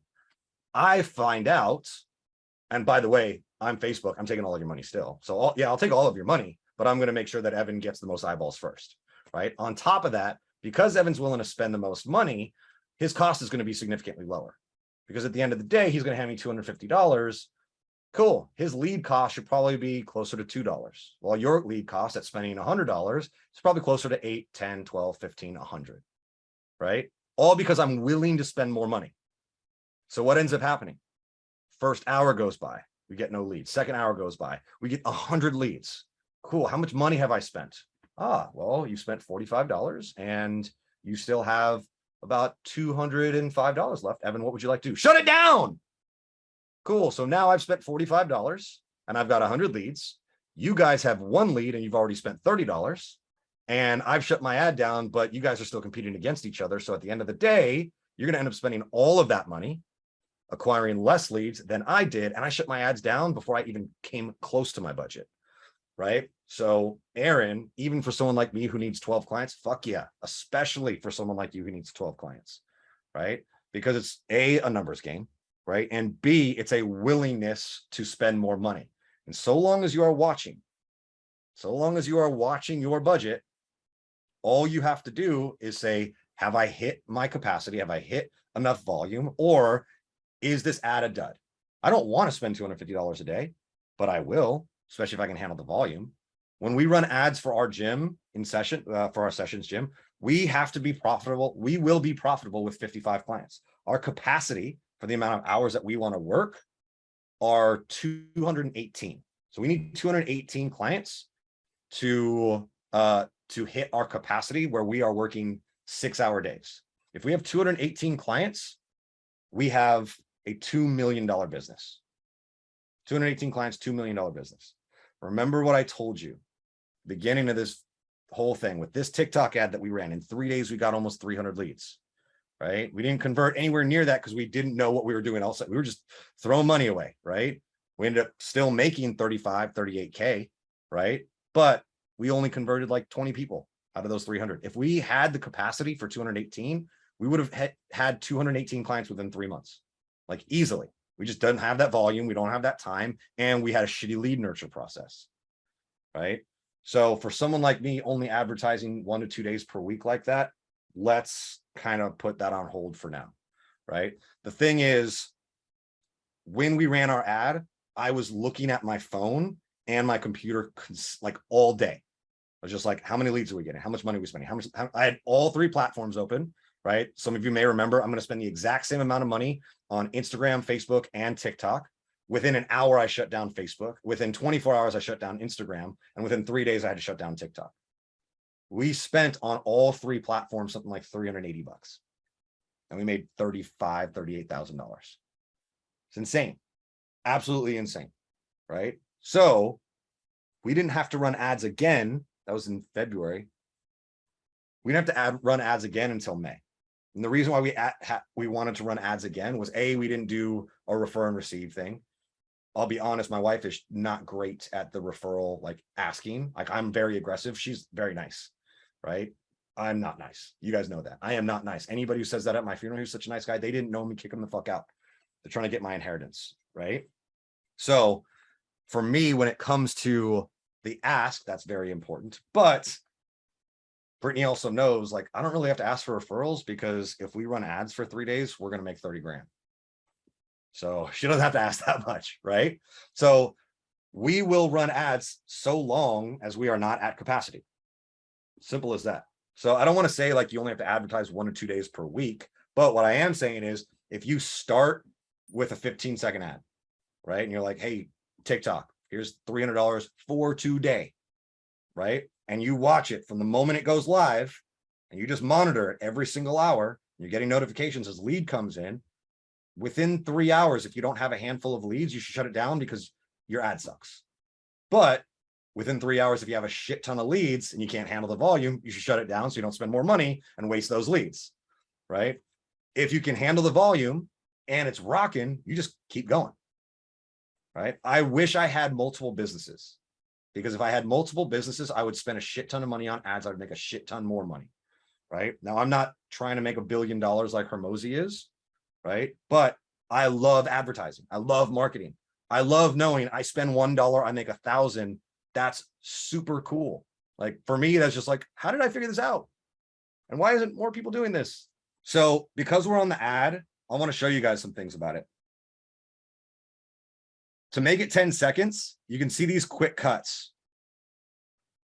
My name is Brittany, and this is my gym in Culver City. I'm giving away 4 weeks of free personal training. Interested? Click the link below, fill out the form, and I'll see you on the other side. There is no beat. There's no breath. Brittany does not breathe in this ad. It took us like an hour to film this 10-second content, right? But what's important to see is one angle, 1 cut, 2 cut. That second cut happens before 1 second has happened in the video, right? You can see down here the time, right? We're still at 0. What's up? And then cut. Brittany's still talking. 2 seconds. And now we're at some B-roll, right? Some overlay. This clip goes long because the clip is moving, right? So it's engaging. She says 4 weeks of free personal training, right? You can see how close up we are on Brittany's face. This is the like, listen, 4 weeks of free personal training. Interested? A separate cut. click the link. She actually said swipe up, and on TikTok you don't swipe up, that moves it. So I had to do an overlay of her audio, right? Which is why we had this big bold click the link, which ended up working so freaking well because that call to action is impossible to miss, right? Click the link, it comes in 1, 2, 3, right? Fill out the form, and I'll see you on the other side. So 1, 2, 3, 4, 5, 6, 7, 8 different clips in a 10-second ad. 8 different edits, right? That is super engaging, right? And getting rid of the breath in between each, right, makes it so that we can get our point across very, very quickly, right? It's not film editing. In a movie, if you hear me talking and I'm telling you a sentence, and then I come in with the next sentence, and then I come in with the next sentence, you're like, whoa, whoa, whoa, whoa, whoa. But we don't have that time. This isn't Breaking Bad. You guys see Breaking Bad? It's like half the show is just like long cuts of nobody talking, right? We don't have that time. So we got rid of all the breaths. Every single thing that Brittany is saying, her mouth is already moving, right? Nice shot of her nose right there, but she's already moving. I didn't wait for her to start moving her lips. Her lips are already moving, right? That's how quick your edits need to be. So I use Adobe Premiere for editing my footage. Okay. I'm going to show you how I do this right now. This might be a little bit intensive. So if you are interested in video editing, this is very detailed video editing 101. We might be here for a half hour. I hope you guys are ready for that. If you guys need some water, now's a good time. Okay. Because what it comes down to is editing footage takes a lot of fucking time. Now you can edit with free things like CapCut. That's the new thing. CapCut is a free app that has a lot of options for you. It's my workout naked video footage here. Awesome. Fantastic. All right. So let me show you my workout naked footage. All right. This is a fun video I made. So I have my own garage gym, and I was wondering, why have I never worked out in the gym? Here we go.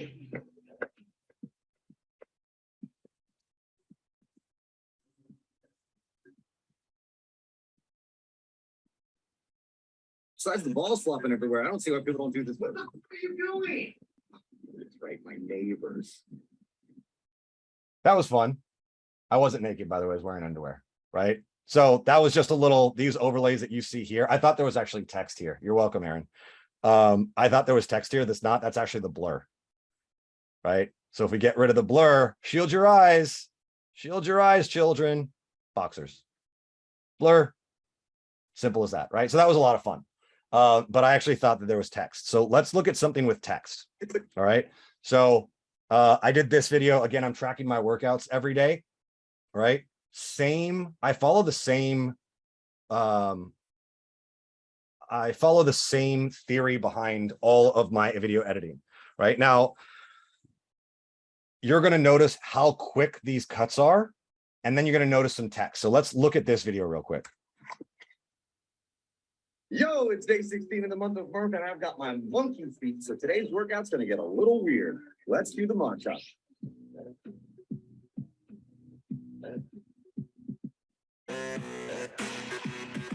We can mute the music, right? So you can see a lot of different elements at play. I know it looks simple, but those monkey feet are no joke. See you tomorrow. Okay. So right here, we have our longest clip. Let's also mute my words, just so you aren't listening to me talk, right? So this clip is 4 seconds long. Oh no, I'm sorry.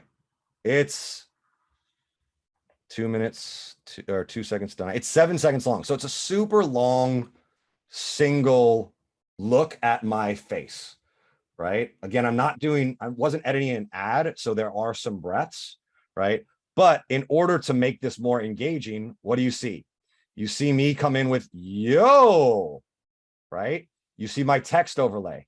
It's day 16 in the month of Murph. And I've got my monkey feet, and then watch what happens when I say monkey feet a little monkey rolls through, right? So today's workout's going to get a little weird is the same. Let's cue the montage, right? So this is all subtitles, right? And all I've done is gone into the subtitles, made it the font that I like, which is Compacta. I'm a huge fan of this font, Compacta. It's also free license. This is what we're using for our logo, Sessions Personal Training. It's Compacta, right? So a lot of fonts are not free. If you're running paid ads, it doesn't matter. But if it's like on your logo, right, and it's on a facade, you have to make sure you have the right to use that font. So I like Compacta. It looks bold. It looks cool, right? And every time I say something that I want to point out, day 16, because I'm tracking my daily journey, right? Month of Murph, right? In order to make this 7-second clip more engaging, I've got 2 video overlays. Yo, which comes in. The monkey head, which rolls into and out of place, right? And my subtitles, I add these color elements, right? So this is just one subtitle that I broke up into 1, 2, 3, 4, 5, 6, 7, 8, 9, 10, 11, 12, 13, 14, 15, 16, 17, 18 different clips, right? To make it more engaging, right? And if you're running paid ads, and I see this even with big brands like Orange Theory, if you're running paid ads and you don't use subtitles, you're losing money.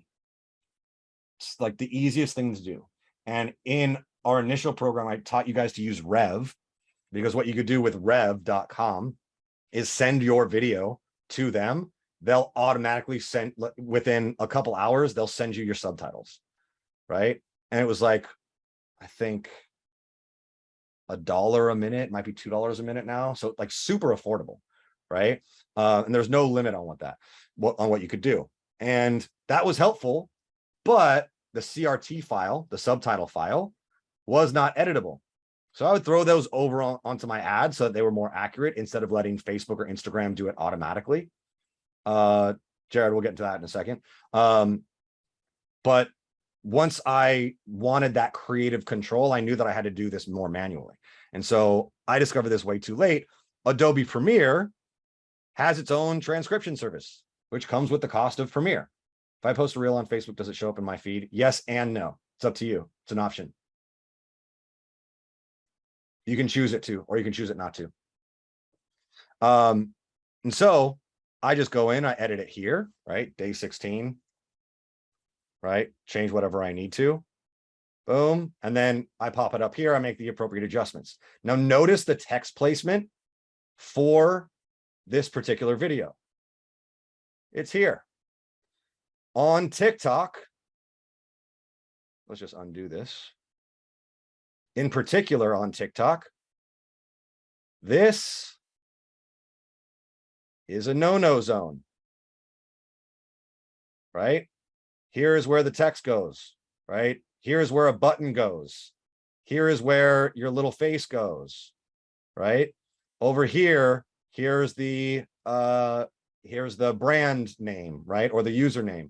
Here's the comment button. Here's the like button. Here's the share button, right? So I see a lot of ads to this day where the text is down here. And you can't see that shit. It is so easy to not fuck this up, right? First, you center the text right over here. Whoops.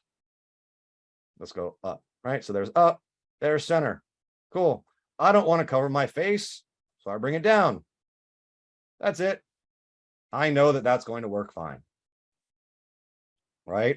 Instagram, you'll see it happen very less often because there's no overlay of the video, right? Unless you're doing a real type Instagram ad, in which case it's the same, exact same format, right? You have to manage to have your captions in the right place, because if it looks like that, A, it gets missed, B, it looks stupid and unprofessional. Like you didn't do your fucking job. You had one job and you failed, right? Let people read your text. You couldn't do that. Why would I believe that you can help me lose weight? Why would I believe that you can help me get out of trauma? Why would I believe that you can help me with massage? You couldn't get your text right, right? These things are subliminal in our head, but really important. Jared, estimated time varies. So this is, believe it or not, a template that I created. All right. All of my ads do the same thing, right?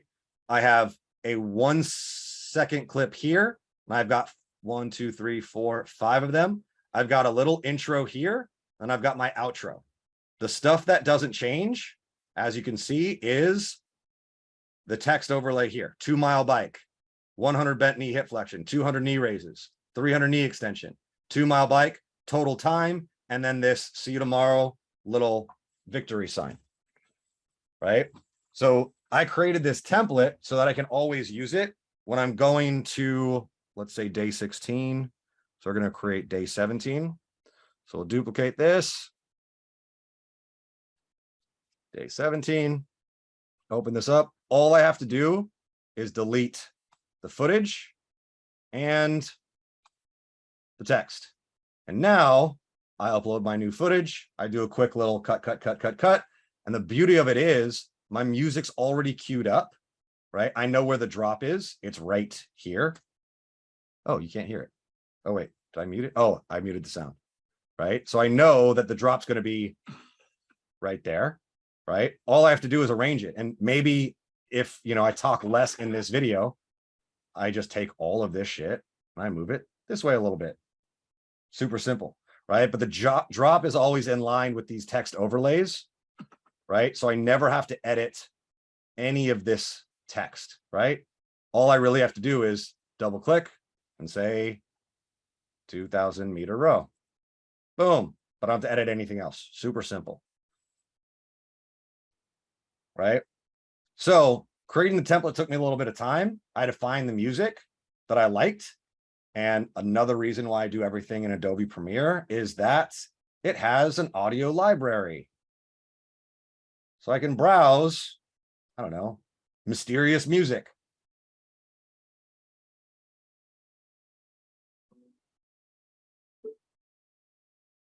And I can find the music that I like and I import it there. And because it's licensed already through Adobe, I don't have to worry about my ad getting taken down. And so many times I see ads using like Billie Eilish and I'm like, what are you doing? You're going to get sued and your ad's going to get taken down. So you're going to lose money and potentially like have a copyright violation that causes you more money, right? So the two reasons why I use such a high-end product, and yes, it costs like, I think $30 a month for the subscription, right? Is because it has all of these features. I don't have to worry about any of them. Now it lets me get really creative with my editing. And you can see in the video, the other thing that I do to make my shots more enticing are these nice pans, right? So looking over here, right, you can see the position and scale of my video, right? Here is the timeline of my video. These are called keyframes, right? So keep your eye over here where the red is, right? But if you watch the keyframes, right, as I scrub through this, you can see it move, right? See those numbers moving? Now you look at me on the bike. This 1 second clip is zooming in. The next clip, zooming out, right? You can't see it because it's not selected, but you can see it now, right? Those things are moving, right? So this isn't an ad, mind you. This is just my silly TikTok videos. You're welcome. You're welcome. You're welcome. You're welcome. You're welcome. You're welcome. Oh, you are so welcome for this. Right? But I'm creating an engaging shot, and all I did was put my camera right there. And I just kept shooting. Right? So I don't have to get creative with my filmmaking. I need to get creative with my video editing. Quick cuts, no breaths. Let's look at an ad because I've been just showing you some more creative stuff, but let's look at, you guys remember Brittany's ad? What's up, right? We're doing this, this, and this, blah, blah, blah, blah, right? So I'm going to get rid of the sound, right? So even though you can't see the footage itself, you can still see the close-ups and the moves, right? And how many cuts we actually made with this ad. So again, this was one clip. 1, 2, 3, 4, 5, 6, 7, 8 cuts, right? And just by looking at that text, you can see close up, further away, right? What's up? My name is Brittany, and this and here's the shot of the gym, which you can't say, is my gym in Culver City. Right now I'm giving away 4 weeks of personal training. You can see how the angle changes, right? Interested, right? Click the link, big call to action. Click the link, big call to action, and I'll see you on the other side, right? Text zooms out a little bit, and then boom, right? We've got our final look at Brittany's face, which was just the shot of her, pushing the sled. All right. So relative to TikTok ads in particular, targeting is a little bit different. We'll dive into targeting as well. You need to be very clear as to where you are. Again, how the algorithm works on TikTok is different than how it works on Facebook. If you've never run Facebook ads before, Instagram ads, right, then we'll get into that. But what you need to know is that on Instagram and Facebook, you can target within a square mile radius at the minimum, right? So 1 mile radius from where you're located, awesome.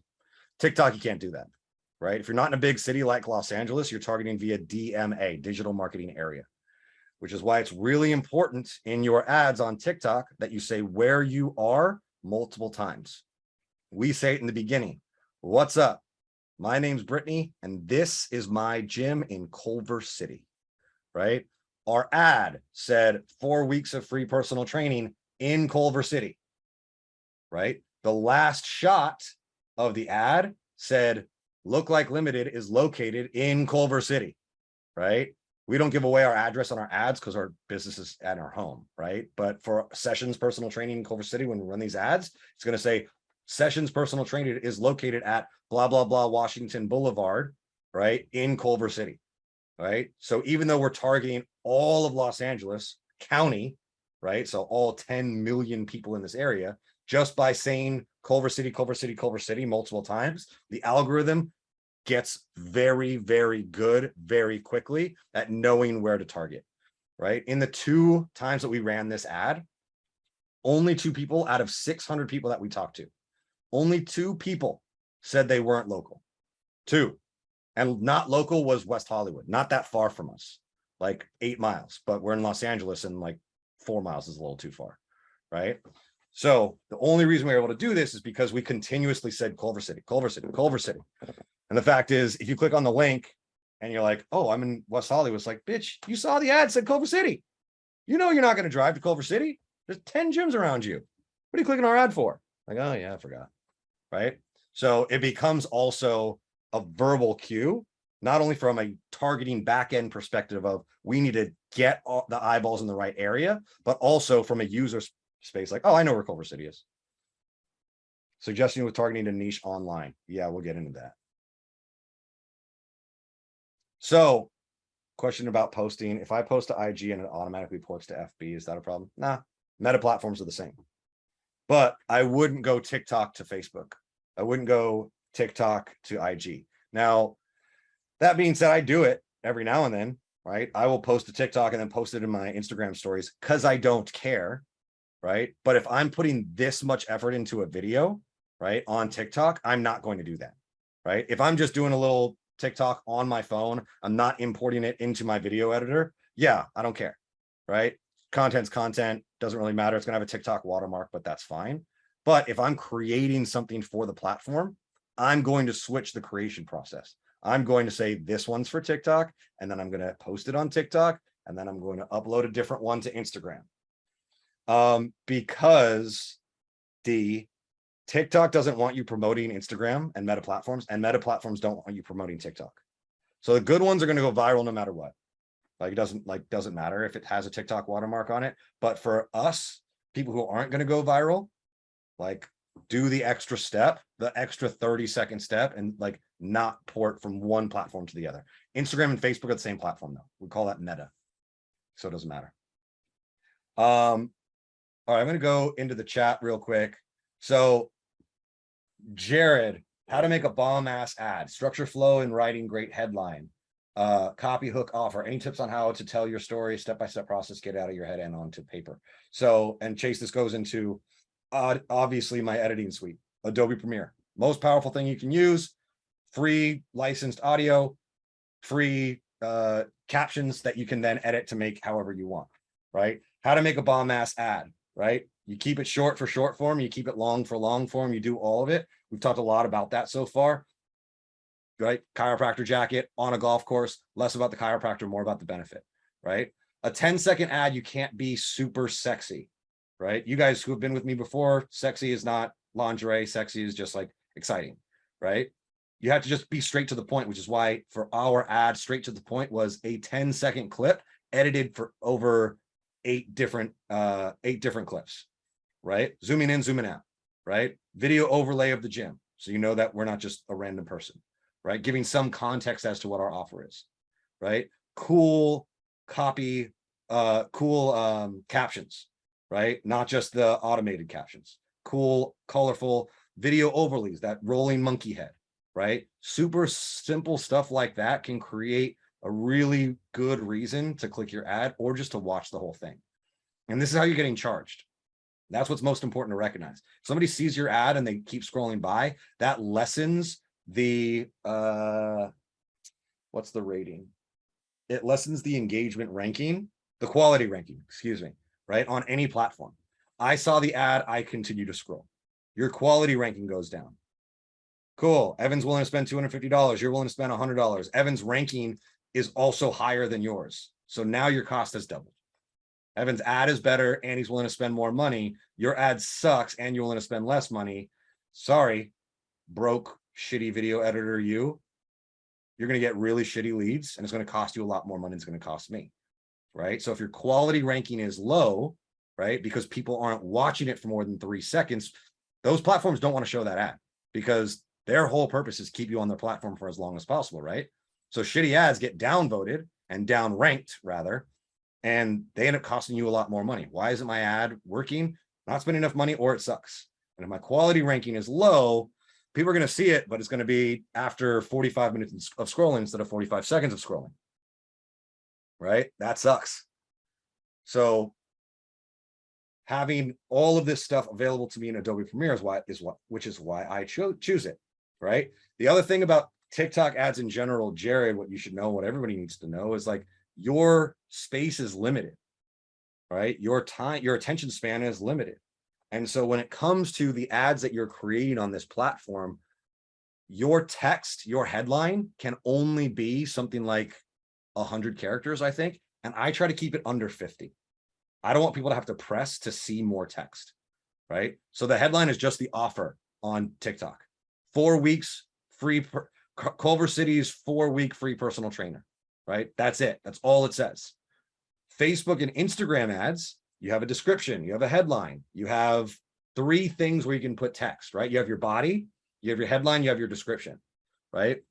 Let's see if I can go into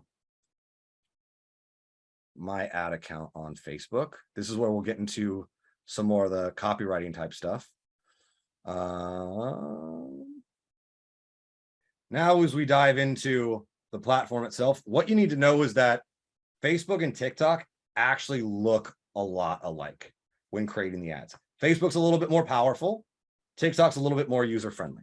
Why don't I just show you TikTok, right? Looks damn near the same, right? So you've got your name, status, your budget, total cost, cost per click, cost per 1,000 views, CPM, right? Total impressions, total clicks, click-through rate, so how many people are clicking through, conversions. This ad that I'm running for a chiropractor's got 8 conversions yesterday. Cool, at 12:48, that's actually pretty good for them. And then the conversion rate of 3.67%, right?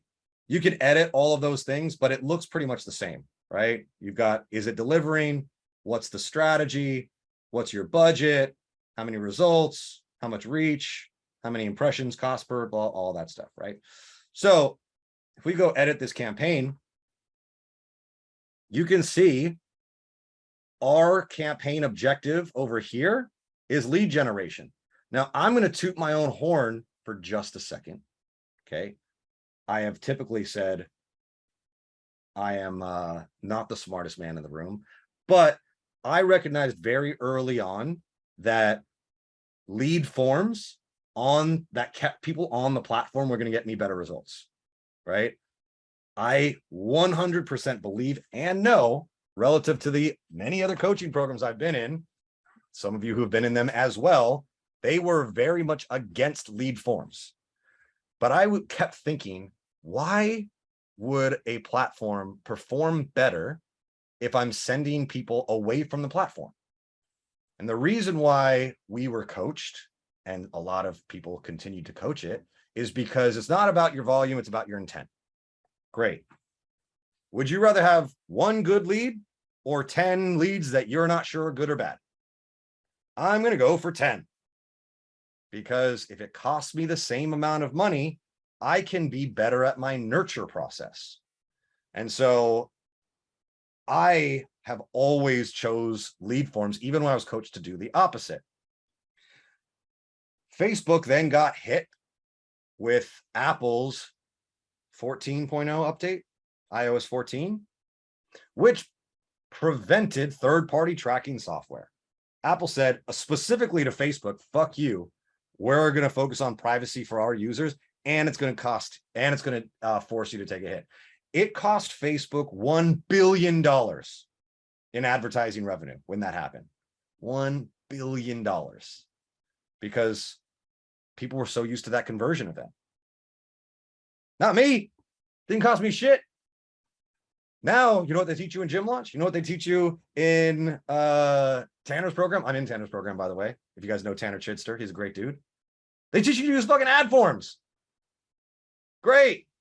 Use ad forms. It's the only thing that we use, the only thing I've ever wanted to use, right? So when it comes to, again, third-party tracking, I don't have to worry about that. So lead generation. We didn't A/B test for this. You can. I'd rather just run multiple ads. We set our budget. Again, we did a lifetime budget for this one. I don't even think we ran this. I think I used this as a demo, right? So lifetime budget is I want to spend $1,500 a day over the next X amount of time, spend $1,500 within this time. So I said $1,500 a day. Sorry. Within 7 days, I want to spend $1,500 or 30 days or 10 days, whatever it is, right? Daily budget is obviously just going to be daily, right? You can do the exact same thing on TikTok. Doesn't really matter. You can set a lifetime budget or a daily budget. Ah, one of our Kairos is here, right? You can see that we formatted our ad differently for the platform. Oh, this is a, sorry. Let's see if this one has it right. It doesn't. I don't think oh, okay, that's fine, right? So you can see that it's a demo, right? So notice how I have named my ad group, Facebook landscape. So in your ad group, you can create, right, your goal. You can create your schedule for when you want it to run time. I'm showing you, somebody mute yourself. I'm showing you the dates, right, on Facebook, but this works the same way as it does on TikTok. You have all these options. The one thing that you don't have on TikTok that you do have on Facebook is where you can particularly advertise within a set radius, right? So you can get hyper focused on Facebook. You can't get hyper focused on TikTok. Let's go to our ad campaign on TikTok, right? So on TikTok, right, when it comes to custom targeting, we can pretty much only use Los Angeles. Boom. You've all heard of Boulder, Colorado, right? Travis, unfortunately, you can't target in Boulder. So we have to find out what your DMA is. Boulder, Colorado. So your DMA is Denver. We type in Denver. And we found the DMA, digital marketing area, right? So TikTok does not allow you to get super specific. All right. Jared, you were asking about how we're targeting for the online niche. So the first thing, if you already have, like you do, Jared, a list of previous clients, a list of fitness clients, a list of like any leads who have ever responded to any of your ads ever, right? Your best thing to do is create a look-alike audience. All right. So going in, you can create a new look-alike audience, right, by uploading your CRV, right? So if you already have a list of clients, right? So here's how you do it. You'd upload your CRV, or is it CSV? It might be CSV. Either way, you get it, right? So you already have a list of clients who have purchased from you before, right? You create a lookalike audience that becomes your particular audience, Jared, right? I am telling Jared this because if you don't have any, right, then you're going to start to create audiences based on interests and behaviors. Now you need to know the language that your client speaks. And I'm not talking about English or Spanish. I'm talking about their pain point, right? I'm talking about their understanding of their pain point. I'm talking about their comprehension of their pain point. I'm talking about your avatar, right? What language do they speak? A squat's a squat, but the way that I teach a 12-year-old versus a 65-year-old is very different. And if I'm trying to, I was going to say, if I'm trying to attract 12-year-olds, I'm not. If I'm trying to attract 65-year-old clients, right? I need to speak the language of a 65-year-old. I need to know what a 65-year-old does, right? So interests or behaviors. 65-year-old's also going to have some money, right? Hopefully. They're interested in travel. Frequent travelers. That's a behavior.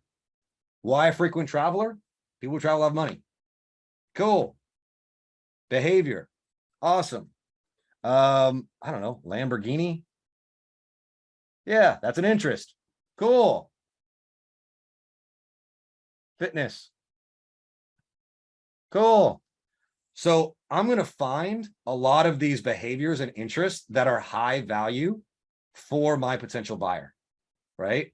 I don't want somebody who's interested in Honda Civics. I don't want somebody who's interested, and that there's nothing wrong with the Honda Civic, but my price point is $2,000. It's going to be more than their car. So I don't want somebody who's interested in that. I want somebody who's interested in a Lamborghini.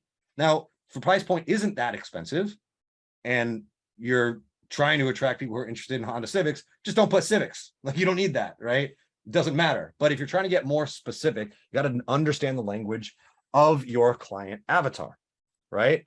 And then you start to target physical fitness because that's what your ad's all about. You can do that on TikTok as well. You can add interest. What I like about TikTok is that it separates all of them. You can add a behavior, add a behavior, add a behavior, add interests, right? So video interactions, targets based on how they've interacted with videos, right? Define how they've watched videos. If they watch to the end, I know that they're a higher intent buyer. I want that, right?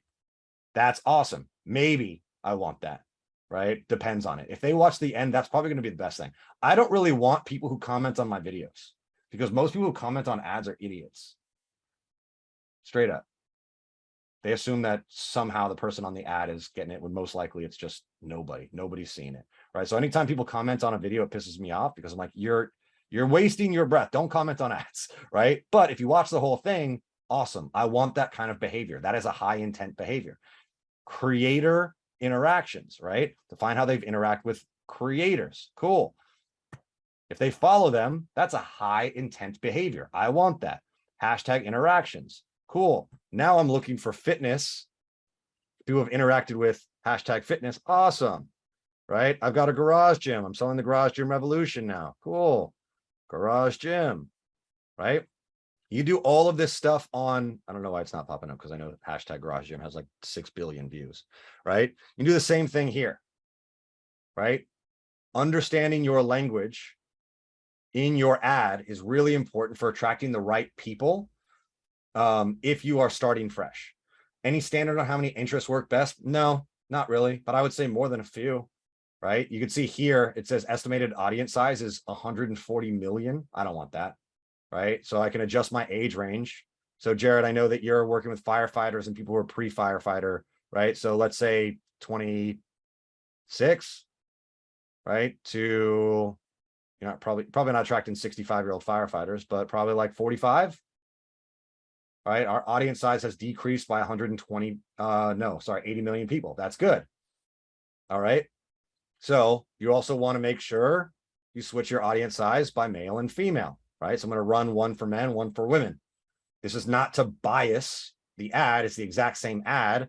But if I am selling to men and I'm spending $100 a day on my male ads, and I'm selling to women, I'm spending $100 a day on my female ads. Cool. If my male ads are getting me twice as many leads, I'm just going to shut down my female ad and spend twice as much on those ads for men, right? But if you are targeting all genders, you don't have that luxury of knowing, am I spending more for men? Am I spending more for women? Split it up, right? Best thing that you can do, right? Detailed targeting with your first ads, I wouldn't click. TikTok's a little bit different with your first ads for target expansion. The only thing I check is age, because I typically start here, 25 and over.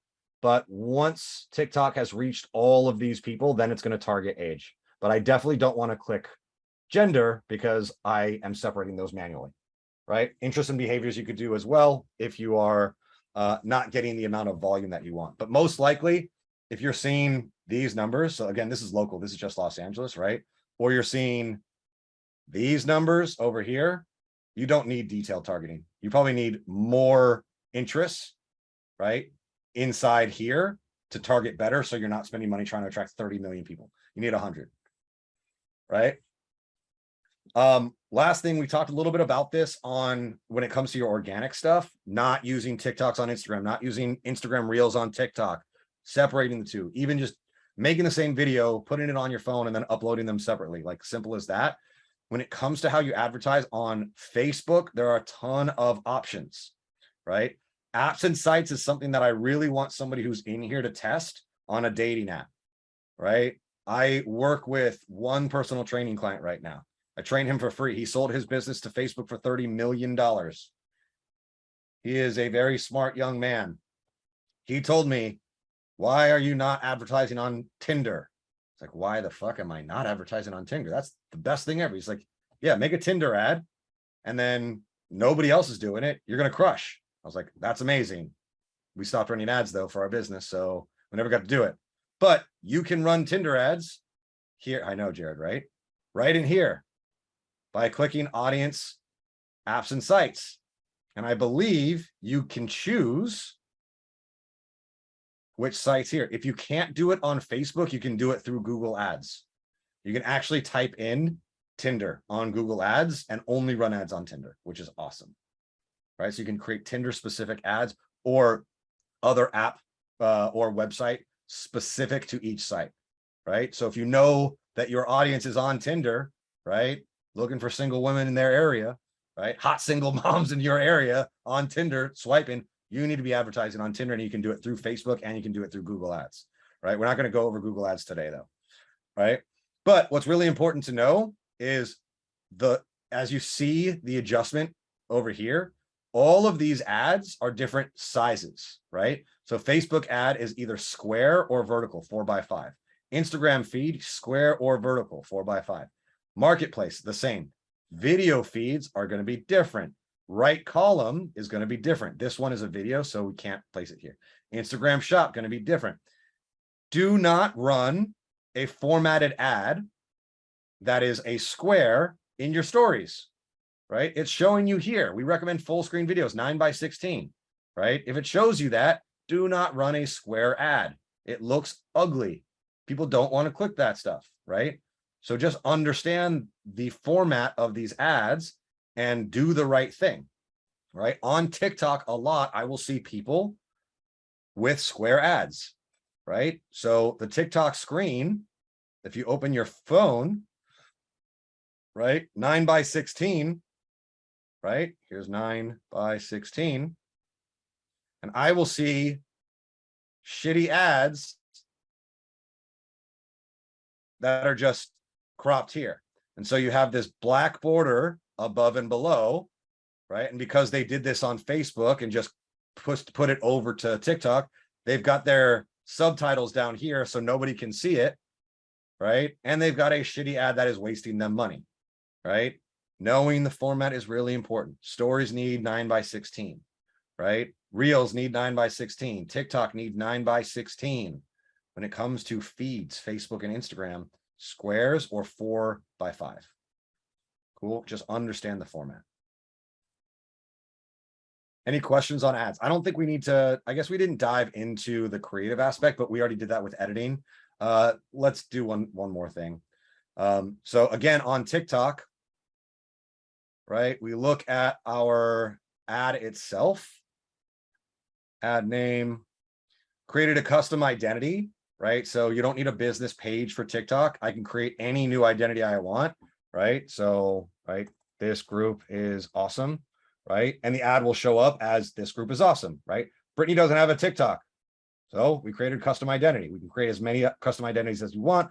Or if she had a TikTok, we could use her TikTok account to deliver Spark ads. The benefit of that is if you have a TikTok platform, TikTok already knows your audience and it also knows where you are. So it's going to help with local targeting.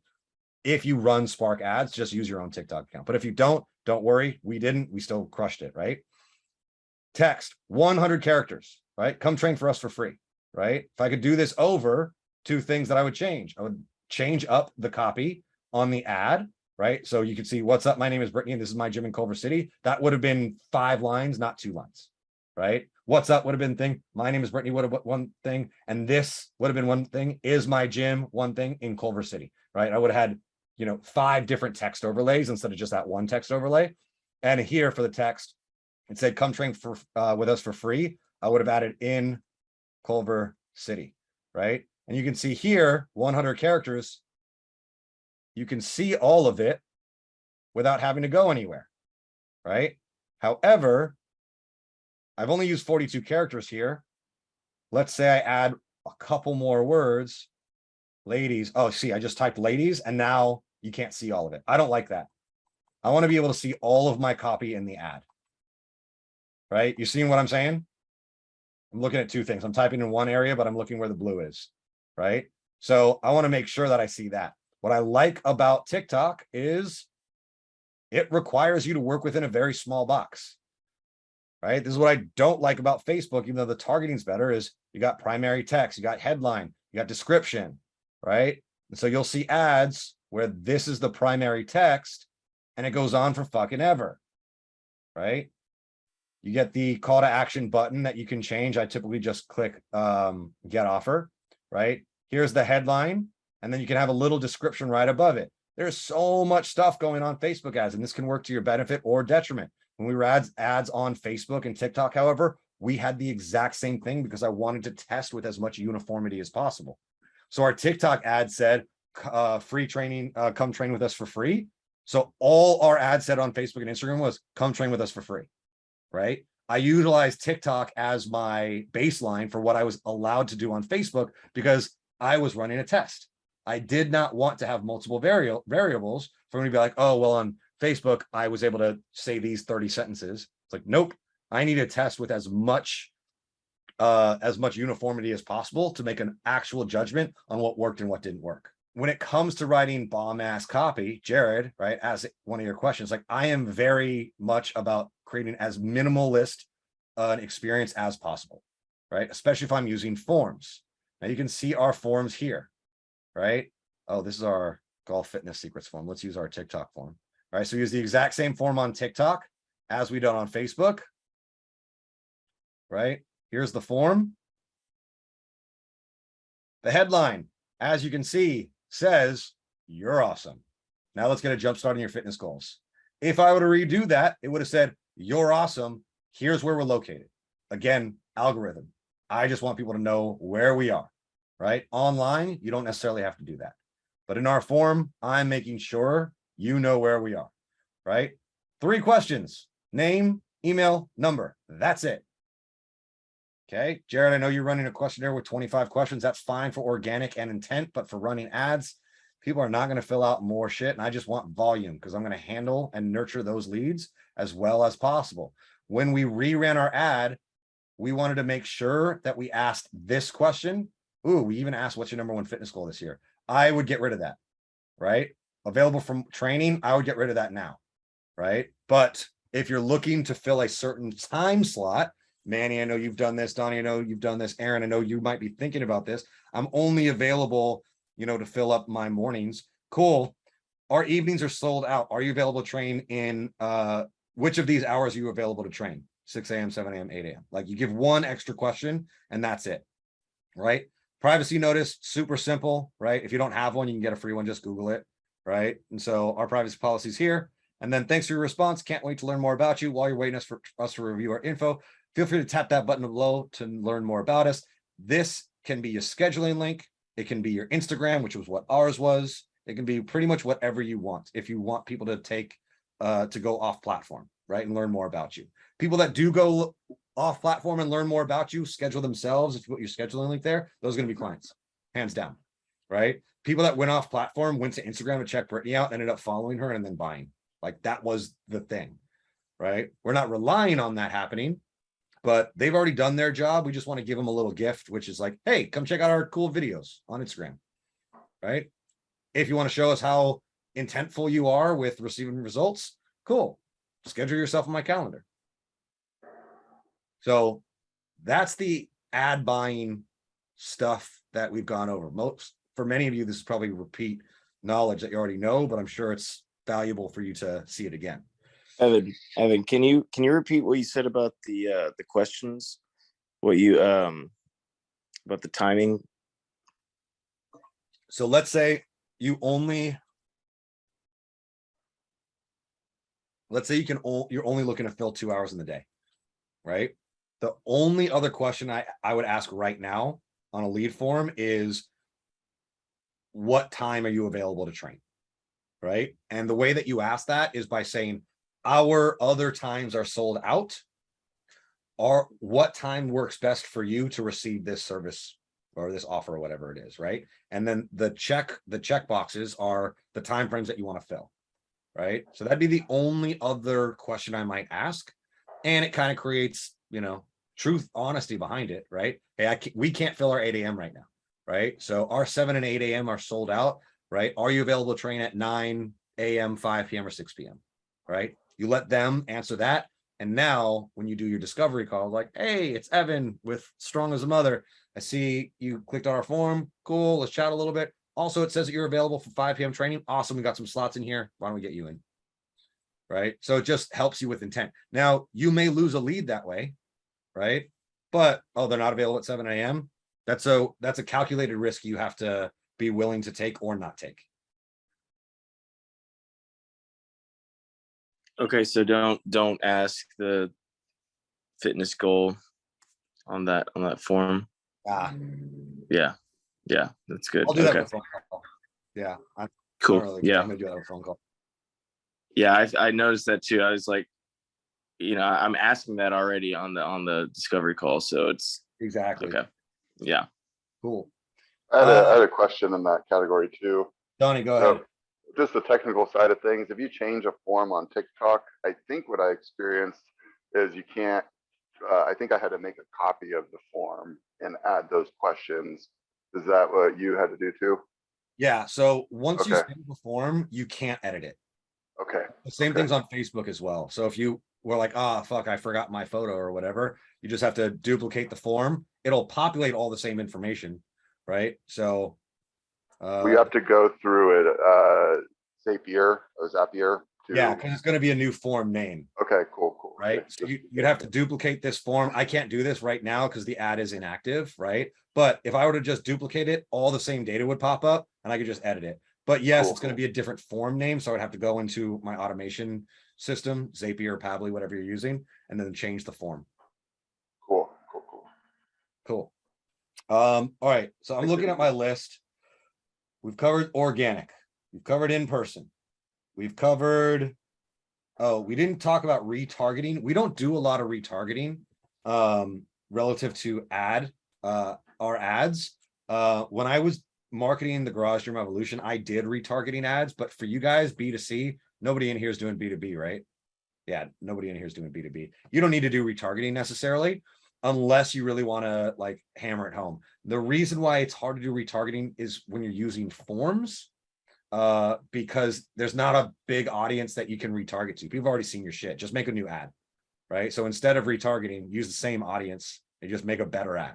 Like, so there's that. If you were taking people to a website, you could retarget based upon, did they click through? Did they just click the link? You could do retargeting on like how many seconds people watch the ad. Like, all that's fine. And I know it works, so I'm not poo-pooing on it. But when it comes to what we've done for our fitness businesses, we've never done retargeting. And when I retargeted with my B2B, I didn't really get enough data to be able to say like, yeah, it was worth making specific retargeting ads, right? You guys know what I mean by retargeting, right? Like you go to a website and then you go to Facebook and it's like, hey, Evan, saw you on our website. Why didn't you click on the link? Or why didn't you fill it? That's a retargeting ad. It's all that third-party tracking that goes back and forth. It's a lot harder to do now. All right. Time frame for discovery. Create an online presence. We went over. Jay's gonna want this, so he wants a summer play for paid and organic. I mean, we've talked about our offers like ad nauseum, and Jay was with me for quite a few months, if not over a year, right? 2 and 4 week free local is always going to be good. Like free is always going to be good, right? And when it comes to how you sell free, this is where we get into our discovery. So Jay, if you watch this on the replay, you just need to know that free should always be your offer, because even rich people like free shit, right? It's crazy. So the way that you sell free, depending on your volume, is either in person or during the discovery call. You are going to hear a lot more no's on your discovery call if you let them know that there is a price attached to the free offer. But if your volume is high, it's a lot better for you to get that no on the phone than it is for you to schedule an assessment, have them come in and be like, I thought I didn't have to pay anything, right? So we've always run free. Right. And because our volumes have always been high, because our creative is always good, and we always spend more money than everybody else, right? We've always been able to tell people on the phone during a discovery call. Right. So ring, ring, who wants to pick up my phone call? Ring, ring, who wants to pick up my phone call? Anybody pick up my phone call? Hello, this is Donnie. Hey, Donnie, what's up, man? It's Evan with Look Like Limited. How's it going, brother? Going good. How are you doing? Good, man. Look, I don't want to take up too much of your time, but I saw that you filled out your form. I just want to learn a little bit more about your fitness goals. You got a couple minutes to chat? Yeah, I did. Yeah. Cool. So you give me your fitness goals. All right, awesome, Donnie. That looks great. I have worked with, a ton of clients that I've helped with your particular thing.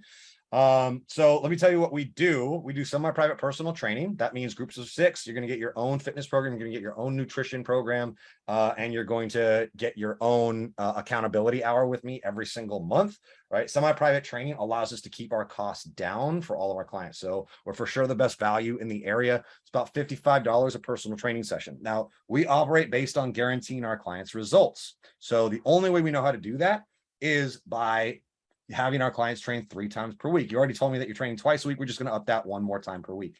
All right. We charge weekly. So $55 times 3 is going to be $165 per week. Just so you know what you're getting yourself into. Every quarter, we run the same ad where we offer 4 weeks of free personal training. Most of our clients sign up for 12 weeks of personal training, which is going to get you 16 weeks for free. It's going to save you $660. I'm giving you the price right now because I've got 300 other phone calls to make, Donnie. Does that sound okay for you? Or do you have any kind of financial hesitation? No, that's everything I'm looking for, and looks like what I want to do for you. All right, cool. But let's say you have a financial hesitation. All right, yeah, I know it's a lot of money, but don't worry. The total cost is actually $1980, right? So instead of it being 25 something, 2540, I don't know, 2540, is that right? Yeah, I think that's right. Right. So you're going to save that $660, but we have payment plans, right? And we'll figure out what the best payment plan is for you when you get here. Also, the assessment's free. So if you're not happy, if I look like an asshole when you get here, you can just say no. So we'll get you scheduled for that assessment. Sound good? Yep, sounds good. Cool. Right. On the phone, I'm trying to spend less than 5 minutes. My wife is not good at that. My wife loves chatting to people on the phone. My wife has a really high show rate, though. I think the 2 times we've run ads, she's had like 1, maybe 2 no-shows. That's it, right? No-show rates are really high. She converts really high because she dives in. I don't want to spend time talking on the phone. I just want to get you scheduled. All right, Donnie, here's what I'm going to do. I'm going to send you a calendar link right now. It's going to have our address, right? Going to have my phone number. It's coming in through evan@looklikeltd.com. Do me a favor, check your phone. Make sure you got that. I just sent it. Did you get the calendar invite? Yep, got it. Awesome. I hear your phone buzzing too as well. That should be a text message from me. Did you get that text message? Yeah, got that too. All right, Donnie, I'll see you tomorrow at 2 o'clock. Take care. Cool. See ya. Right? So I talk about price on discovery, right? Immediately I talk about price. Give them the full thing, and I tell them how much money they're going to save, right? It's not commitment. The assessment's free. I like talking about price. My volume is high. I told Donnie I've got 300 other calls to make, right? If I had 2 other calls, I might just be like, yeah, we'll talk about it when you get here. I don't really discuss my price over the phone. Talk about it when you get here. What happens when people come in for an assessment? First, they get the meet and greet. What's up? Welcome to my garage gym. They get a tour of the bathroom. And then they get the history. My wife and I moved in here in the end of 2017. We started building immediately. I've been a personal trainer for 10 years now, and I wanted to create an experience that was how I grew up, right? I learned everything I knew about fitness from my dad and watching him as a kid. We had our own garage gym, and actually, I trained my very first clients out of that very garage where I grew up. And so the garage gym was really like home, a home experience for us, and bringing that kind of community together was really why I did this instead of building some no good semi-private personal training gym 0.9 miles away from my house called Sessions Personal Training. I really wanted to bring the home to this community. So they get the history, right? Then it's question answer. All right. Well, I'm sorry. Then it's little micro gift, right? So tour of the facility. Here's our turf. Here's our shit. Cool. By the way, this is our client wall. You can see that we've got coffee. We've got our Apple Watch that is currently 6 days away from being won. We're going to get you some raffle tickets today. Can I get you coffee? Can I get you Celsius? Can I get you water? Can I get you banana? Do you need anything? Want me to rub your feet? No? All right, cool. Let's get started. Right. And then I just riff. All right. And so my riff is tell me everything there is to that I need to know about you. Cool. Anything else? Sweet. Let's talk about your goals. What do you want to accomplish? Needs, wants, expectations. New assessment. Needs, expectations, wants, NEW. What do you need? I need to lose 30 pounds. Why? Why? Ask why a shit ton of times. All right, cool. What do you want? Why? Cool. What do you expect from a personal trainer? Like why are you here, essentially? Why today? Why not anywhere else? Orange Theory is cheaper. Why here? Why? Cool. Make them vocalize their why, right? Awesome. Is that it? Cool.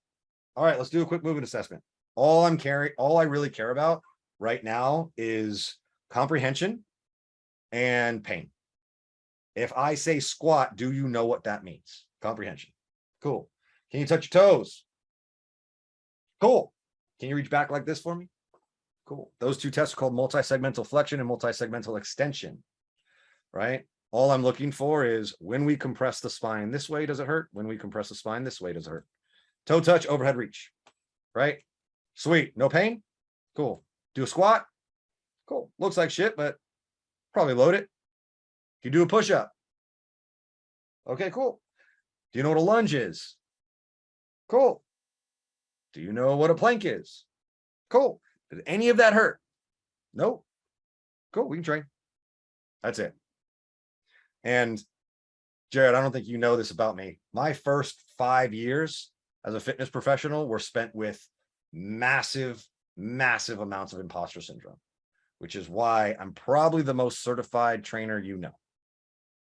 Right? It's why D is in this room right now, because I had to get a massage therapy license because I needed to put my hands on clients, even though I haven't touched a client in fucking 6 years. Right? I needed to have that because I had huge imposter syndrome. I went through DNS, dynamic neuromuscular stabilization. I went through anatomy and motion. I went through FRC. I went through FMS 1 and 2. I went through SFMA. I went through fucking everything. I spent $100,000 on certifications alone. And now all I ask people to do is touch their fucking toes. And I don't track it. I'm just like, does it hurt? Nope. Good. Let's go. Right? If it hurts, now we got some more stuff that we can get into. And now my assessment process gets a little bit more valuable. And now I get to give people the win. And this is the most important thing that I've tried to hammer home in clients forever is your job is to get people to win immediately. I've got a client who's been with us now for 4 years. When he came in, he was not impressed at all. His name is Manas. Now we joke about how we're not friends, right? When he came in, he was like, look, man, I saw your ad. It was fine. Right. I had a personal trainer. He fucked off. Like, this is his attitude towards me. I'm like, okay, so you had a pretty bad experience. He's like, yeah, fuck that guy. I'm like, okay. So why are you here? And he's like, look, man, why does anybody fucking do fitness? I just want to look better and feel better and, you know, like have somebody I can trust. But look, I'm not your friend. And I was like, okay, I love you, by the way. I love how this is going. What do you need to experience? Like, look, I know you don't do anything special, and I'm thinking about going to Orange Theory F45 or some shit like that. But like, I saw the ad and fuck it, I thought I'd give you a shot. I was like, all right, cool. Started doing some stuff. First test. Can you touch your toes? Any pain? No? All right, cool. Can you reach back? Oh, no, you can't. okay, why not? He's like, yeah, my posture's shit. And I was like, well, whose fault is that? And he was like, yeah, I know. Like I sit at my desk a lot. I'm a chef. I do this kind of stuff. I was like, all right, cool. Would it be cool if you could reach your hands over your head? He's like, yeah, I think so. I don't know. Would it help me? And I was like, it would mean that you could pick up heavier weight and see better results. He's like, okay, how long is that going to take? I was like, how about right now? And he's like, sure. So let's try some stuff. What have you done before? Right. See, Aaron, right? And he's like, well, I know that he had like a shoulder impingement, right? So he's like, all right, so like this from an overhead, it was like this versus this, right? I was like, okay, so that shoulder's kind of fucked. What have you tried to do before? He's like, some SMR, some massage, nothing really works. I was like, okay, what about your T-spine? He's like, what? I was like, get on the foam roller and do some T-spine extension. And he's like, okay, not really understanding where it was going. And then I dug into his spine a little bit with those massage skills that I never really developed, right? And then he went from this to this. And he was like, what the fuck? And I was like, yeah, man, so it's going to be $21.60 for your package. And he bought, and he's been with us for 4 years now, right? That was it. That win, that knowledge of, okay, you've tried this, that didn't work. You had a bad experience with a trainer. You're kind of being an asshole to me. And little do you know, I'm an asshole. So I love this alpha shit that you're putting on, because I'm gonna omega you, bitch. Right. And then I make him feel good. I make him reach over his head for the first time in 4 years. And it's nothing to do with weight loss. It's just like, oh, this guy knows a little bit more than the average bear. Right. I gave him that and he was in.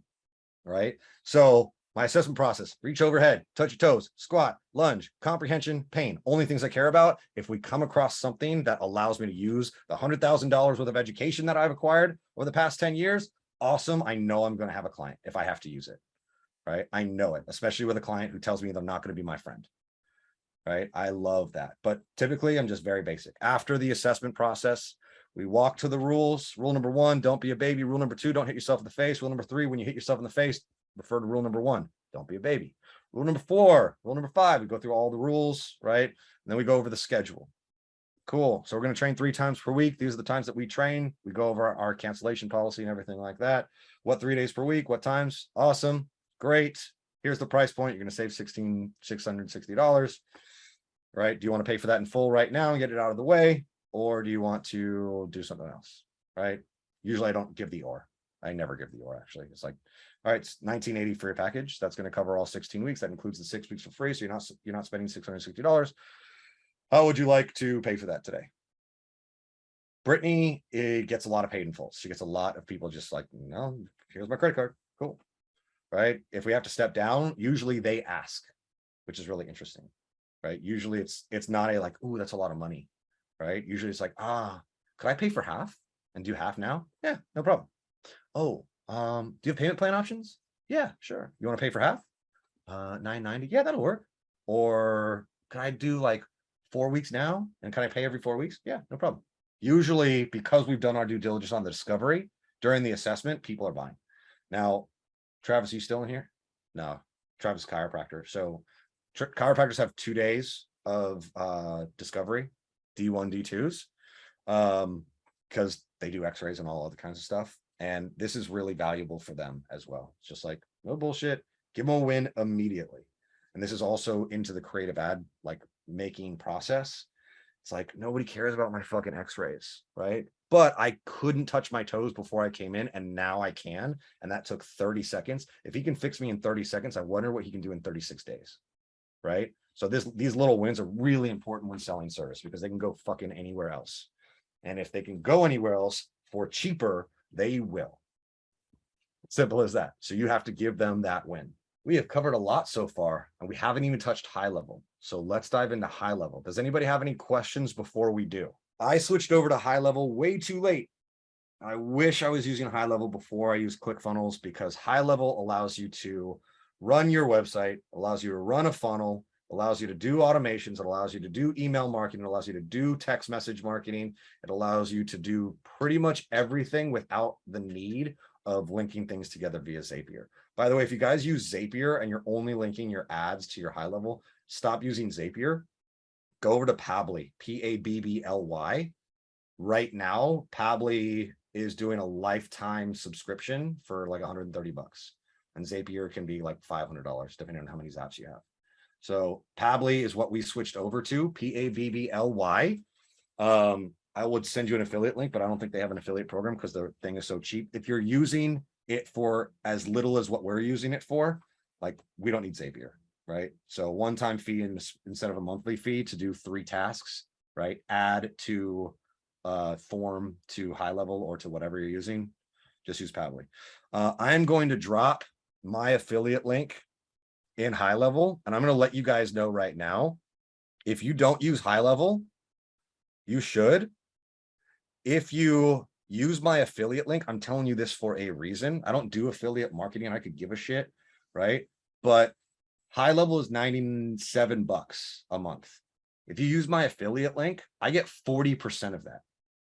That's fucking wild, right? They're charging you 100 bucks. I get $40 just because you use my link forever, right? I'm not telling you this because I need $40. I'm telling you this because if you ever got into affiliate marketing, you can use High Level's affiliate program and get 40% of any person that signs up for High Level. Like that's crazy. ClickFunnels isn't that high, right? Can you say a little bit more about High Level, like pretending that you're talking to somebody that doesn't know anything about this stuff? We're about to go into it now. Yeah. So if you're using ClickFunnels, if you're using any web builder, right? High Level does a lot of stuff that has essentially saved me thousands of dollars, which is why I wish I learned about it earlier. So this is High Level, right? The website is called GOHIGHLEVEL.com. I dropped my affiliate link. Thank you for your $40. I appreciate that if you sign up. All right. This is the agency dashboard. So you can sign up for either 300 bucks a month if you're going to be running sites for other people, or if you're doing it for yourself, it's 97 bucks. I do stuff for other people. I still only pay 97 bucks. All right. So I'm not going to show you the agency stuff because we're not talking about that here. Nobody here is in the agency world. We're just going to get into the account world. All right. So let's look at Strong as a Mother. So here's our dashboard. All right. You can see up here our opportunities. So we've got 274 active leads, right? Our pipeline value. So the last time we ran ads, this is how much we closed. Yeah, we closed $46,500 in pipeline value out of these leads, right? And our conversion rate was 7.34%, which was pretty freaking low, right? So to make this much money when we're converting at only 7.3%, pretty dang low, right? But you can see that we closed 20 leads, right? We had 173 open. We lost 81. These 173, we're going to retarget within SMS marketing, not within Facebook marketing. So Manny, you asked about like retargeting old leads. I'm going to get to that today. All right. So this is our dashboard, just showing us some basic shit. All right. Conversations, it's like a text message, right? So these are all of our messages, right? Our emails that go out, right? You can see show up here as well. It will be our online training as well, Donnie. Yes. But Strong as a Mother is my wife's brand. So we've rebranded from Look Like Limited to Strong as a Mother, right? So you can see that these are text messages, right? You can see the mail signal. So we can text or email from within our conversations. All right. Pretty simple stuff. You can buy a phone number through High Level. You can, it's like 10 bucks, and then you just pay the percent, the text fee, which is like 0.04 cents a text. All right. You can create calendars on here. So if you have a discovery call calendar, you can do that. If you have a client tour and assessment calendar, you can do that. If you have your training calendar, if you have whatever calendar, you can create as many calendars as you want and send invitations, book appointments, all that stuff through the calendar, right? So this gets rid of your Acuity schedule. This gets rid of your Calendly. Like all of this shit is now right here, right? Contacts, obviously just your contacts list. Opportunities, this is where the money is. All right. So in our opportunities, right, you can see that we've got 2 pipelines. We've got a client journey pipeline and a main offer pipeline. All right. You can create however many pipelines you want. You can create however many opportunities you want within that pipeline, right?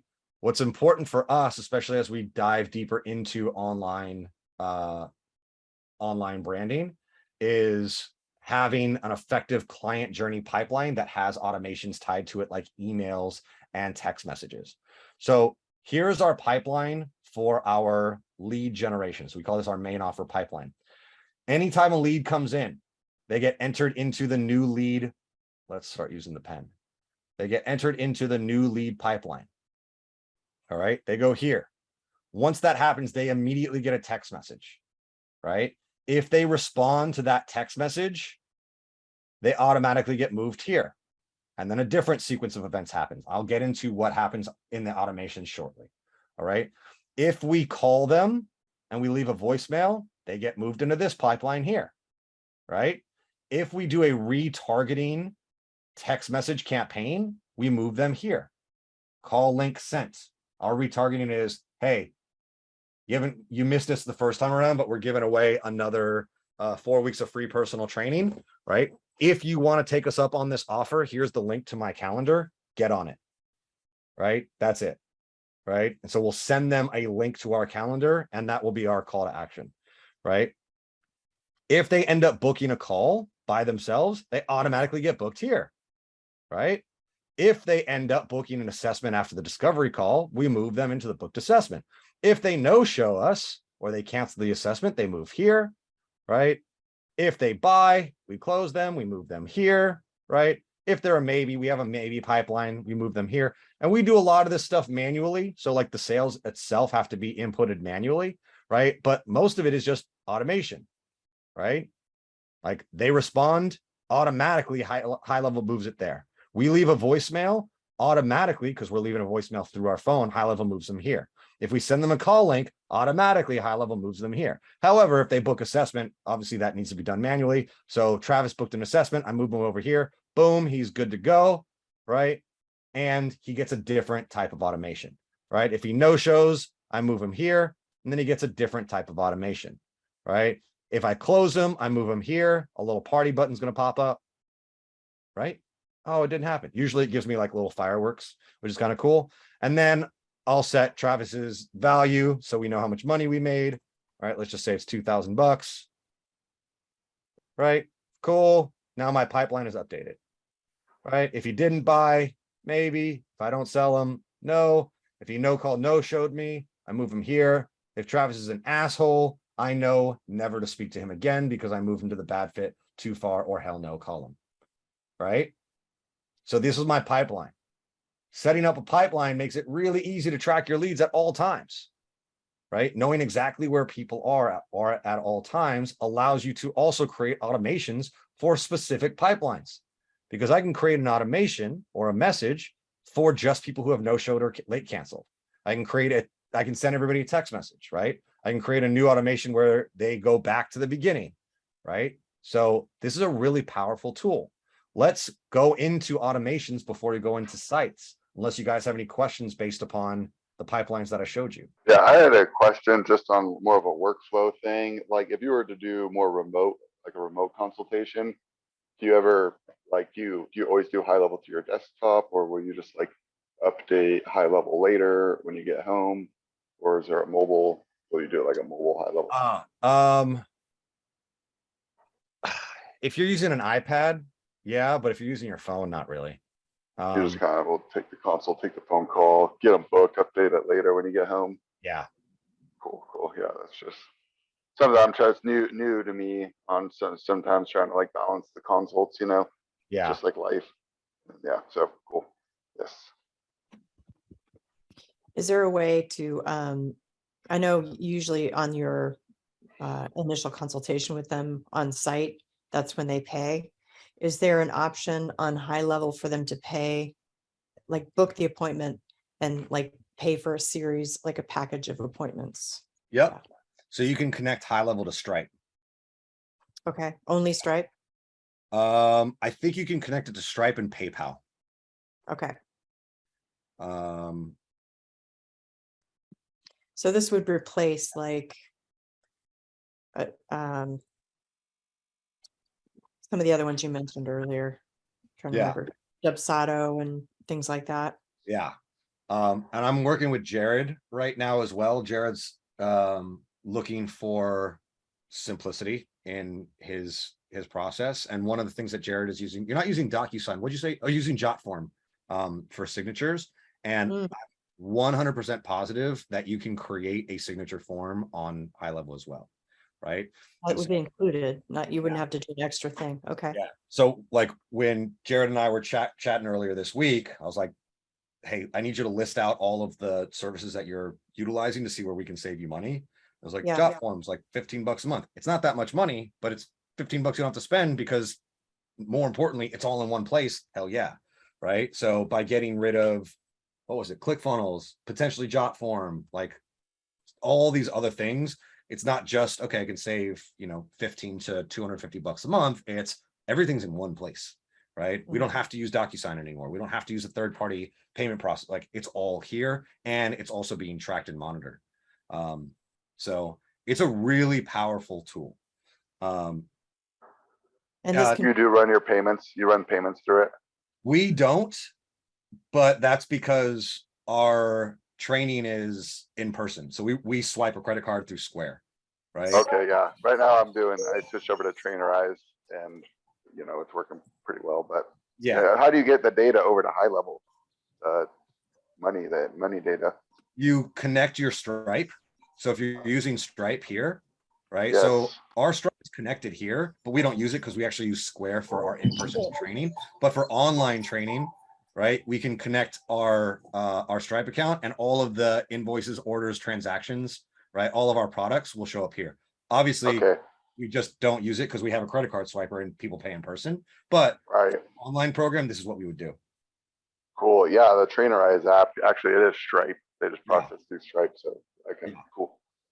Sweet. All right. Is Let's this look at, compatible? say that again. Is this compatible with like using like a Wix website? So Or is this a website builder as well? it's a website builder as well. Okay, gotcha. And it's more, you can create a website, but it's more of a funnel builder. And we'll get, like, I showed you Jared's website. That's a funnel, right? One thing, website, mall, funnel, path, right? So you can create a website in here. It's not like the ideal situation, but if you're creating a path, right, that's just like, hey, give me one thing, your data, right? Mhm. There's nothing that's going to beat utilizing high level as a funnel builder in conjunction with the other things that you can do automatically, right? And But you can use it in conjunction with, like, say, Wix or one of the other website builders? you can, yes. Yeah, okay. All right, so I want to show you our workflows. All right, so these are the things that happen automatically. Somebody books an assessment. All right, I'm not going to go over tags. Like, we use tags, but they're not the most important thing unless you're using tag as a trigger, right? So a trigger is any event that happens within high level, right? So somebody schedules an assessment. All right, we remove them tag, the lead tag, right? Which is going to remove them from other automations because a tag is a trigger, right? Or we could just say, hey, remove them from other automations, right? A new tag gets formed. They get moved into the new opportunity in that pipeline. We get an internal notification. Heads up, you have a new appointment scheduled, right? Evan Flock, evan@evan.com, 310-555-5555, right? This is the appointment start time, right? So we create this internal notification that says, you've got an assessment booked. Awesome. Because people might book themselves for an assessment, we created this automation, right? We remove them from different workflows. We send them a confirmation text. D, congrats, your assessment is scheduled for Monday, July 25th at 2 p.m. If you need to reschedule for any reason, please text me as soon as possible. I look forward to seeing you soon, right? So this goes straight to our client automatically, right? They also get an email, says the exact same thing with a little bit more details, right? We wait 24 hours. They get a reminder, friendly reminder. They get a friendly reminder text message. I don't give a shit about bugging my prospects. I want to bug them. They need to know I care. Wait 1 hour, right? 1 hour before they get their third email, their third text, right? Anytime somebody books an assessment, this shit's already taken care of. I don't have to do any of this, right? Workflows are the things that made me move to high level. Everything else was just money, right? Call confirmation, it looks the same. What you need to know is like they do something and automatically they get email, text message confirmations, usually within that window. Immediately once they book, you guys heard me do a demo sale with, or a demo discovery call with Donnie. Donnie, I just put you in my calendar for Monday at 2 p.m. Can you confirm that you got the text message and email? You got it. Awesome. See you there. Boom. Automatically, that's the only thing I have to do. Now he's going to get text messages and emails from this account. Pretty awesome. The one thing before I continue on these automations that you need to know is you can link your Gmail or Google Suite to high level. So you don't need a third party, like a third party email service. And it just comes straight from your Gmail, which is awesome because Gmail, if it's an approved email address, it's not going to get sent to spam. So our emails never get sent to spam, which is awesome. We know it's going to the inbox, right? So even Evan at Look Like Ltd, ourfitnessbusiness.com, it's through Google Suite. So it's Google approved. We never go to spam. It's always approved. It's fucking awesome, right? We created a sequence for left voicemail, right? So when we call, we then send them a text. Hey, Christian, left you a voicemail earlier, discuss our free personal training hour, just following up to find a good time for you to connect today. Let me know. We wait 12 hours, right? We've created a condition. If they reply, yes, we get a notification. A previous lead who you left a voicemail for replied to your follow-up text. This is their lead name. It was Christian. This is his number, right? If they don't reply, we just send them a message that says Christian ... question mark. This is the best follow-up text of all time. Christian ... follow up. You know what the response rate to that is? Like 90%. It's crazy. That's not my metric. That's a metric from Eric Sue, who runs a 9-figure agency. 90% of people will respond to that, which is why we started using it with all of our automations. Right? I don't What care was if it again? it's contact's first name ... question mark. In this situation, I'm texting Christian. Christian ? 90% of people love or hate that. Yes, no. And again, if they respond, great. If they don't, different, right? If they don't respond to that, we don't have time for that shit. So we move on, right? If they do respond, fantastic, we're calling them. Okay. Our lead nurture sequence, you can see how much logistical steps there are. But the logistical step is always asking one thing. Did they respond? That's it. If they respond, we just get notified to call them, right? D.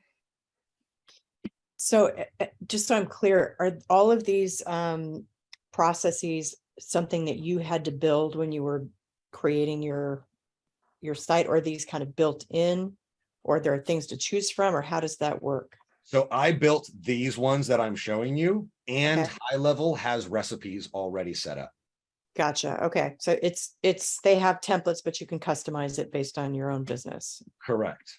And Okay. so if you're considering High Level, A, use my affiliate link. B, I'll send you what's called a snapshot. So Mhm. instead of you having to go in and manually create this, you can have everything that I've created. Okay. Those of you who are in here who already have High Level, just let me know if you want my snapshot. I'll send it to you. Right. Again, I've got nothing to sell you guys now, later, during, so I'm just going to give it to you. But if you use my affiliate link, I guess I'm getting $40. So yay. Right. So yeah, snapshots are helpful, but there's a ton of recipes. And I'm going to show you a really valuable recipe after this that everybody, if you're using High Level, do this right now. Right. If you're using High Level, do this right now. Fuck it, I'll show it to you right now. Right. Create workflow. Right. You can start from scratch, or you can use their recipes. Right. Auto missed call text back. This is huge. Right. So if a lead calls your number, they will automatically receive a text message that will say, hey there, sorry, Mr. Call, how can we help? I don't like that text. This is just their recipe, right? So for me, it's going to say, hey, contact name, right? So, hey, Ron, sorry I missed your call. I'm with clients at the moment. Is there a time that I can call you back later? Right? So I'm just going to adjust that a little bit. I also will get a notification that says, hey, Evan, you just missed a call from this number, Ron Denlinger. Please get back to them ASAP before the lead gets cold. There's a recipe within this. My chiropractors that I'm working with out in Florida, they kept getting calls and kept missing calls because their office closes at 5 or 6. So they get calls at 7 and like, we're fucking losing out on money. And I created this. This was a game changer for them. They're like, we all like, no leads are falling through the cracks now. The leads are responding to the text message sequences, also super beneficial. So if you have high level already, auto missed call text back, right? If you don't and you want to do it, just remind me and I'll set that up for you in your snapshot. All right. So our lead nurture sequence, right? Obviously it's getting automated, all this stuff. We get a new lead alert, we get an email, we send a welcome message. This is a really important message to send out. Hey, contact first name. Who haven't I used yet? Chrissy. Hey, Chrissy, it's Brittany with Look Like Limited. I want to thank you for your interest in our free personal training voucher and make sure I've got the right number. Shoot me a quick thumbs up and I'll follow up with you shortly, right? 75% of people just give us a thumbs up. Awesome. That's all we need, because if we get that, we get an internal notification and we reply. Glad we have the right number. Assuming this is within our dedicated office hours, you can expect to receive a call from us shortly. Otherwise, if you have any questions, don't hesitate to ask them here. We also let them know this is an automated message, but there is a human on the other side excited to chat with you, right? So we're not pretending like we're text messaging them manually. We're letting them know, hey, we're robots. This is a robot, but we are real human beings who will get to you shortly, right? So that's our follow-up, and then it's our job to fucking call them as quickly as possible. Then we have a sequence of no response follow-ups, right? All of which are just like, hey, are you there? Hey, are you there? Hey, are you there? Hey, are you there? Hey, are you there? Hey, are you there? Answer me, damn it. Hey, are you there? Hey, are you there? All right, I've tried you for 2 weeks now. I'm going to leave you alone. And then a week later, hey, are you there? We just continuously follow up. Right now, that sequence is, I think, 14 messages. And in an ideal world, it'd be 150. If you don't want me to text you, tell me you don't want me to text you. That's the fucking job. You clicked on my ad. You cost me money. I'll text you as long as I fucking can until you tell me not to. And if you tell me not to, cool. Now you've asked me not to. I really appreciate you. Thank you very much. You can be on your way. But if you just act like a ghost, I'm gonna text you till you die, baby. Until you Hey, are. quick question. Yeah. With Sessions, the new gym you're doing, are you going to be training employees on like doing consults and this stuff too? Yep. Wow. I'm trying to build an empire, dude. Sure. Yeah. You're gonna do it. Yeah. So those are the automations. Any questions on automations? We're going to dive into sites right after, and then we're going to get into a little bit of sales. And then I think that's all I got for you today. It's been 3 hours and 15 minutes already. You guys have stayed on. Thank you. You guys are awesome. Any questions on automations? There's a lot to uncover, a lot to unpack, a lot of opportunity there. Sites. Evan, Yes. sorry, do you automate like your onboarding for like new clients when they come in? Are you automating like client onboarding, new client onboarding? So this is a really good question, right?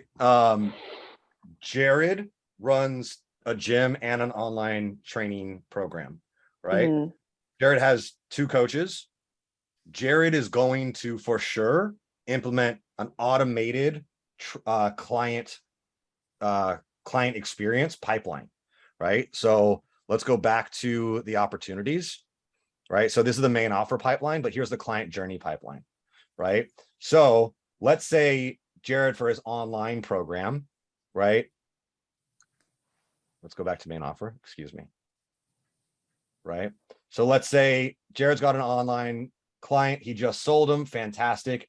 He moved him to closed, right? So this person's name is Jamie. Fantastic. We're going to create an automation that's going to move Jamie from closed in the main offer pipeline to week 1 in the client journey pipeline, right?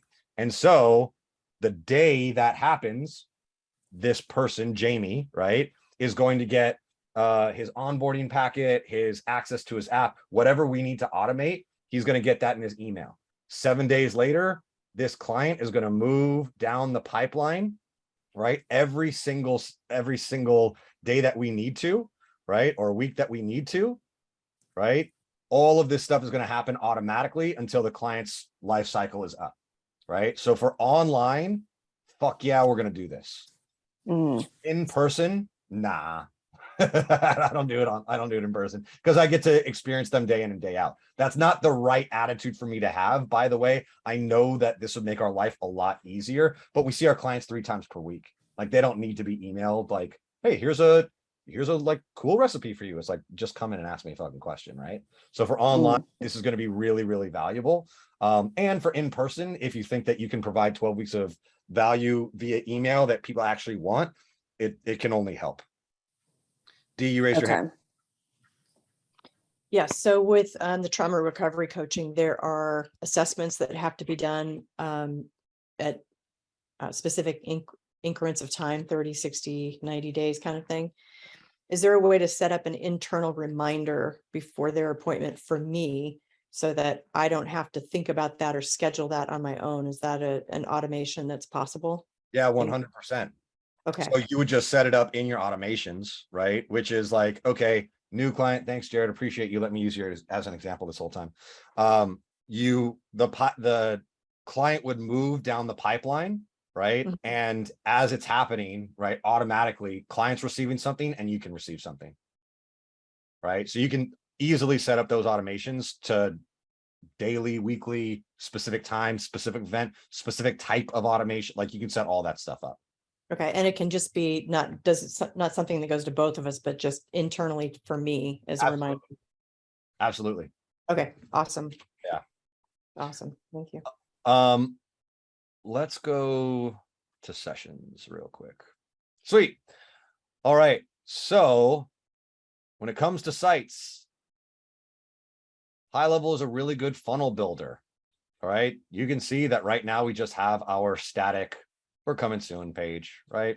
Little button that says learn more, give us your contact info. If they do, fantastic. They go into our pipeline. We have a thank you page as well, right? And so you can see, right? Any of you who are not familiar with funnels, it's all going in one direction, right? The only links we actually have are a privacy policy and a home page that we're just holding on to, right? But if we had, a landing page, right, it would start here, right? And then we ask them to fill out a form. It goes to the next page.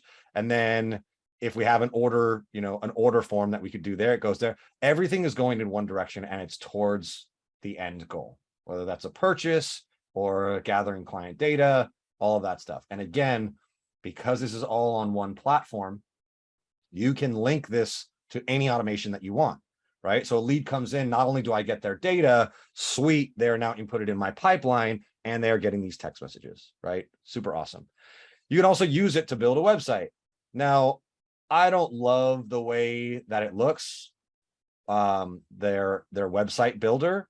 It's pretty intuitive, but it's better served as a funnel builder, right? So similar to ClickFunnels, it's drag and drop, right? And I'm not going to go into how to build a website here. That's not why we're here. Just know that you can create a pretty good looking thing, right? That serves one purpose. Become a founding member, give me your data, right?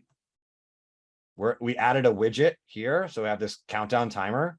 We haven't paid for it yet. So it says free countdown timer, super unprofessional, but the site is not live. If you do have a countdown timer and you use a widget, pay for that shit. Don't look like a cheap bastard, right? So again, you could just do website widgets and you'll find a bunch of websites, right? Free widget builder, right? Here's Elf. So countdown.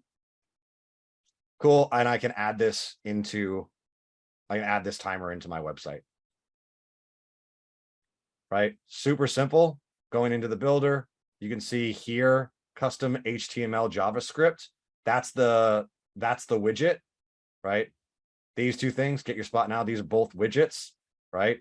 I don't need to know how to program. I don't know how to program. I'm stupid. This website gave me the HTML. So I have the HTML. I copy that HTML. I go to my builder and then I hit paste, right? Simple as that, right? I don't need any of that data. It then shows me this. And when I actually do launch this site and I pay for it, you're not going to see this. It's going to look really fucking cool. Right? So this is High Level's site builder, right? Very simple, right?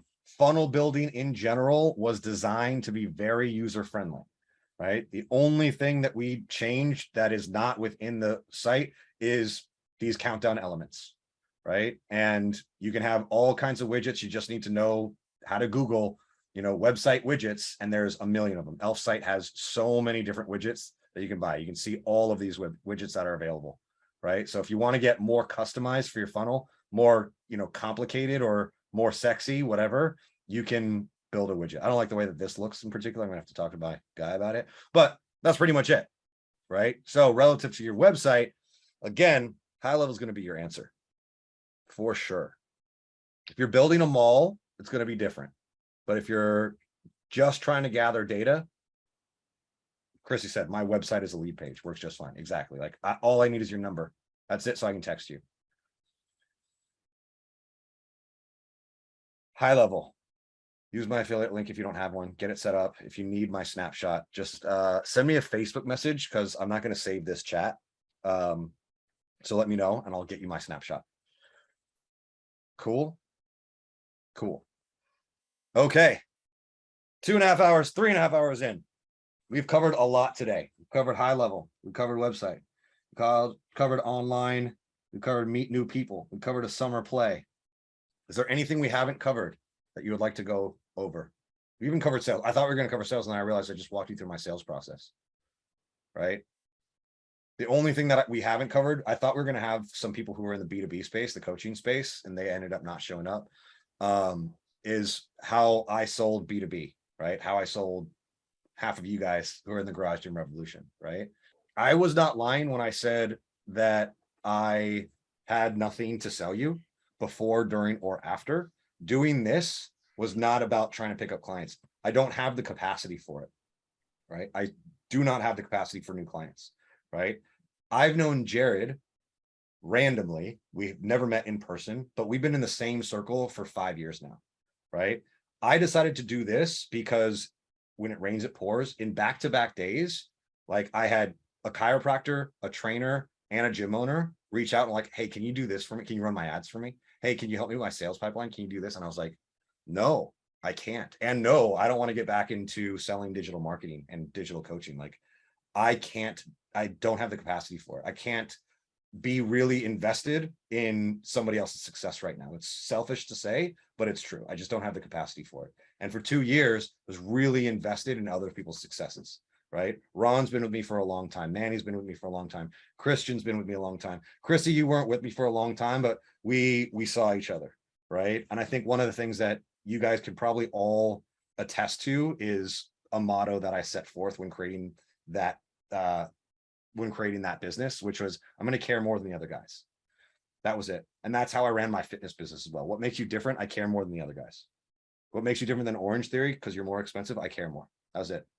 Which means I'm bigger dick than most of these other people because they don't care. You want to know I'm an asshole? Because I care. Right?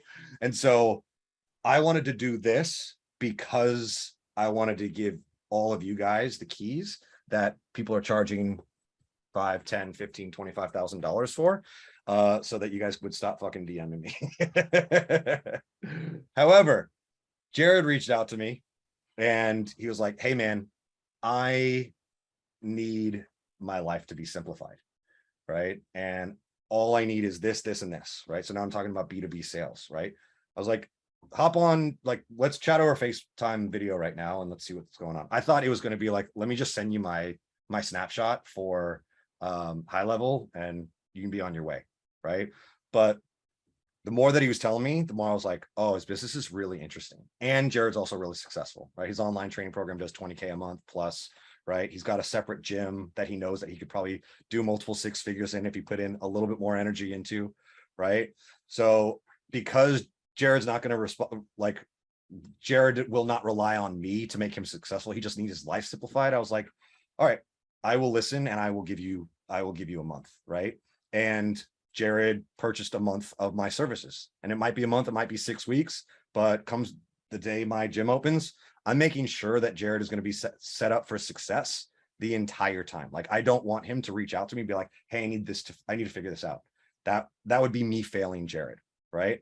At the end of it, and I told you, I was like, I'm not really interested in picking you up as a client, right? I'm not interested in selling you, but this is what my time is worth. And if that's what you want to do, right? You like, yeah, we can do it. If it takes 4 weeks, great. If it takes 6 weeks, that's fine too, but we'll get you set up. Jared paid my invoice within 10 minutes, right? I'm talking about this because as those of you who have been with me in coaching, like I'm very upfront with my value of my time, with what I charge, right? And I think sales are good.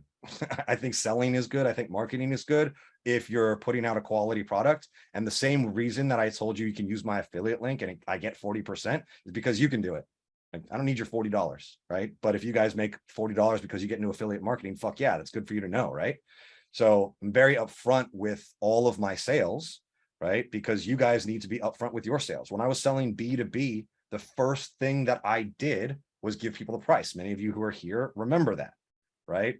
Hey, thank you for showing up, Chrissy. Really appreciate your time. Let me show you one thing. Here's the cost of the program. Boom. I did that because nobody else did that.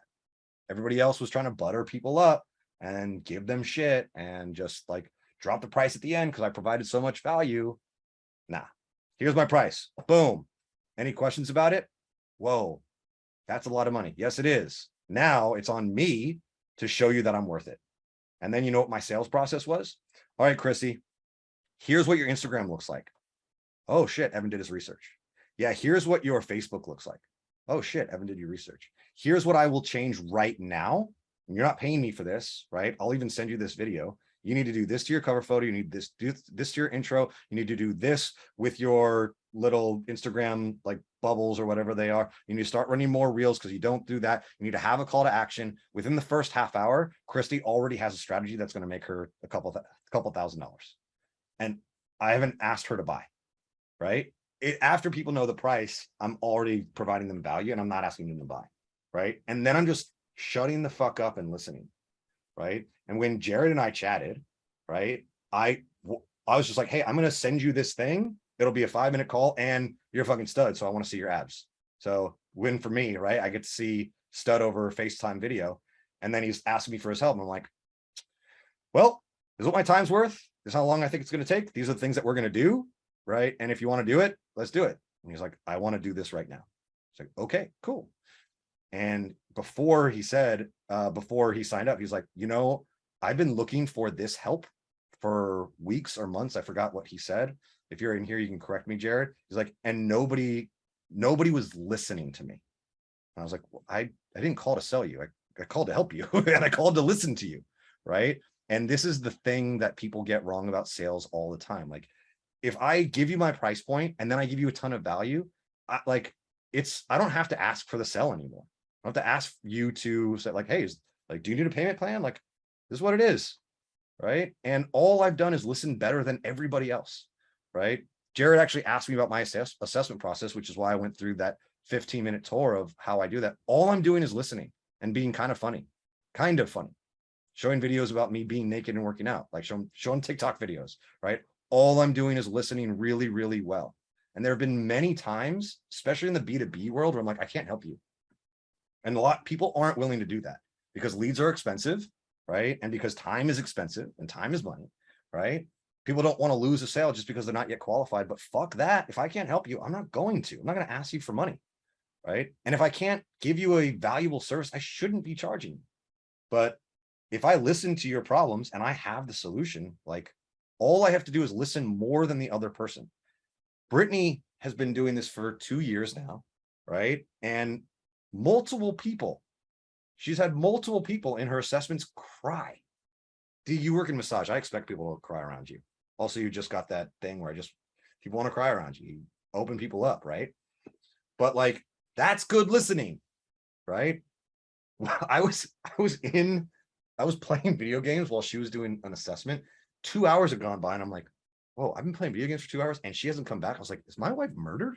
That was my first thought. Did that person, was she a crazy person? She killed my wife. I go outside, they're both crying. I'm like, what the hell is happening? And she's like, that woman was awesome. That like, we just had such a good connection and all this stuff. And she's a client now, obviously, right? But if you listen, you will get so much further than everybody else who has something to sell you, right? It's not about what I have, it's about how I can make you feel. I've been saying that for 2 years now, right? And the best way to make somebody feel good is to give them a win during the sales process. Let them know that there's light in the tunnel. Hey, this is the cost of my program. This is what I noticed about what you're not doing right. And here's what you can do literally right now. Take a screenshot of it. I'm not hiding this from you. Do this, win, right? All I did was take my overhead shoulder assessment. If I can give that win, right, physically, how can I give it to them digitally? Well, I can't give them an FMS screen, but what I can say is, hey, I've cared enough to do a little bit of research on you to know that I can help you out, right? And I'm going to help you out right now. I'm going to give you that win within your first 20 minutes of meeting me. And holy shit, nobody does that because nobody wants to take the time to research, to care, and to listen. If you do, your sales are going to crush no matter what. I guarantee it. I'm not that great. I'm not a hard salesman. If I was an aggressive salesman, I would probably make more money, but that's not the kind of man I want to be. Like I don't care about sales as much as I care about creative marketing and listening. Like I don't want to help somebody that I don't truly believe I can help. And if you have that attitude, business is going to be exactly where you want it to be, right? You can be super aggressive and a really good salesman. He's not in here. Jared and I were both in a sales coaching program. The dude that ran that is a fucking shark when it comes to sales. You know what else he is? A fucking snake. He is the worst, right? Best salesman I've ever spoken to. Absolutely, absolute rock star, right? Bad guy. I don't want to be that. I don't want to work with people like that. I would never refer somebody to a person like that, right? Dude didn't listen, but dude knew how to talk. There's a big difference. So that's all I'm going to say about sales. I know that's all I'm going to say. I've been talking for 15 minutes about it, but I hope that like brings some light into you. How can I listen better than others? How can I give people a win immediately? And how can I be very upfront about what my value is, right? And if you know those things, there's no reason people should say no. It's not about your offer. It's not about what's sexy. It's just like, I hear you, dude. I think that's what I got for you today, guys. That was a doozy. Thank you so much for making it to the end. If you have any questions, again, don't hesitate to use my email below this video. I hope that I can help you out in the future. See you soon.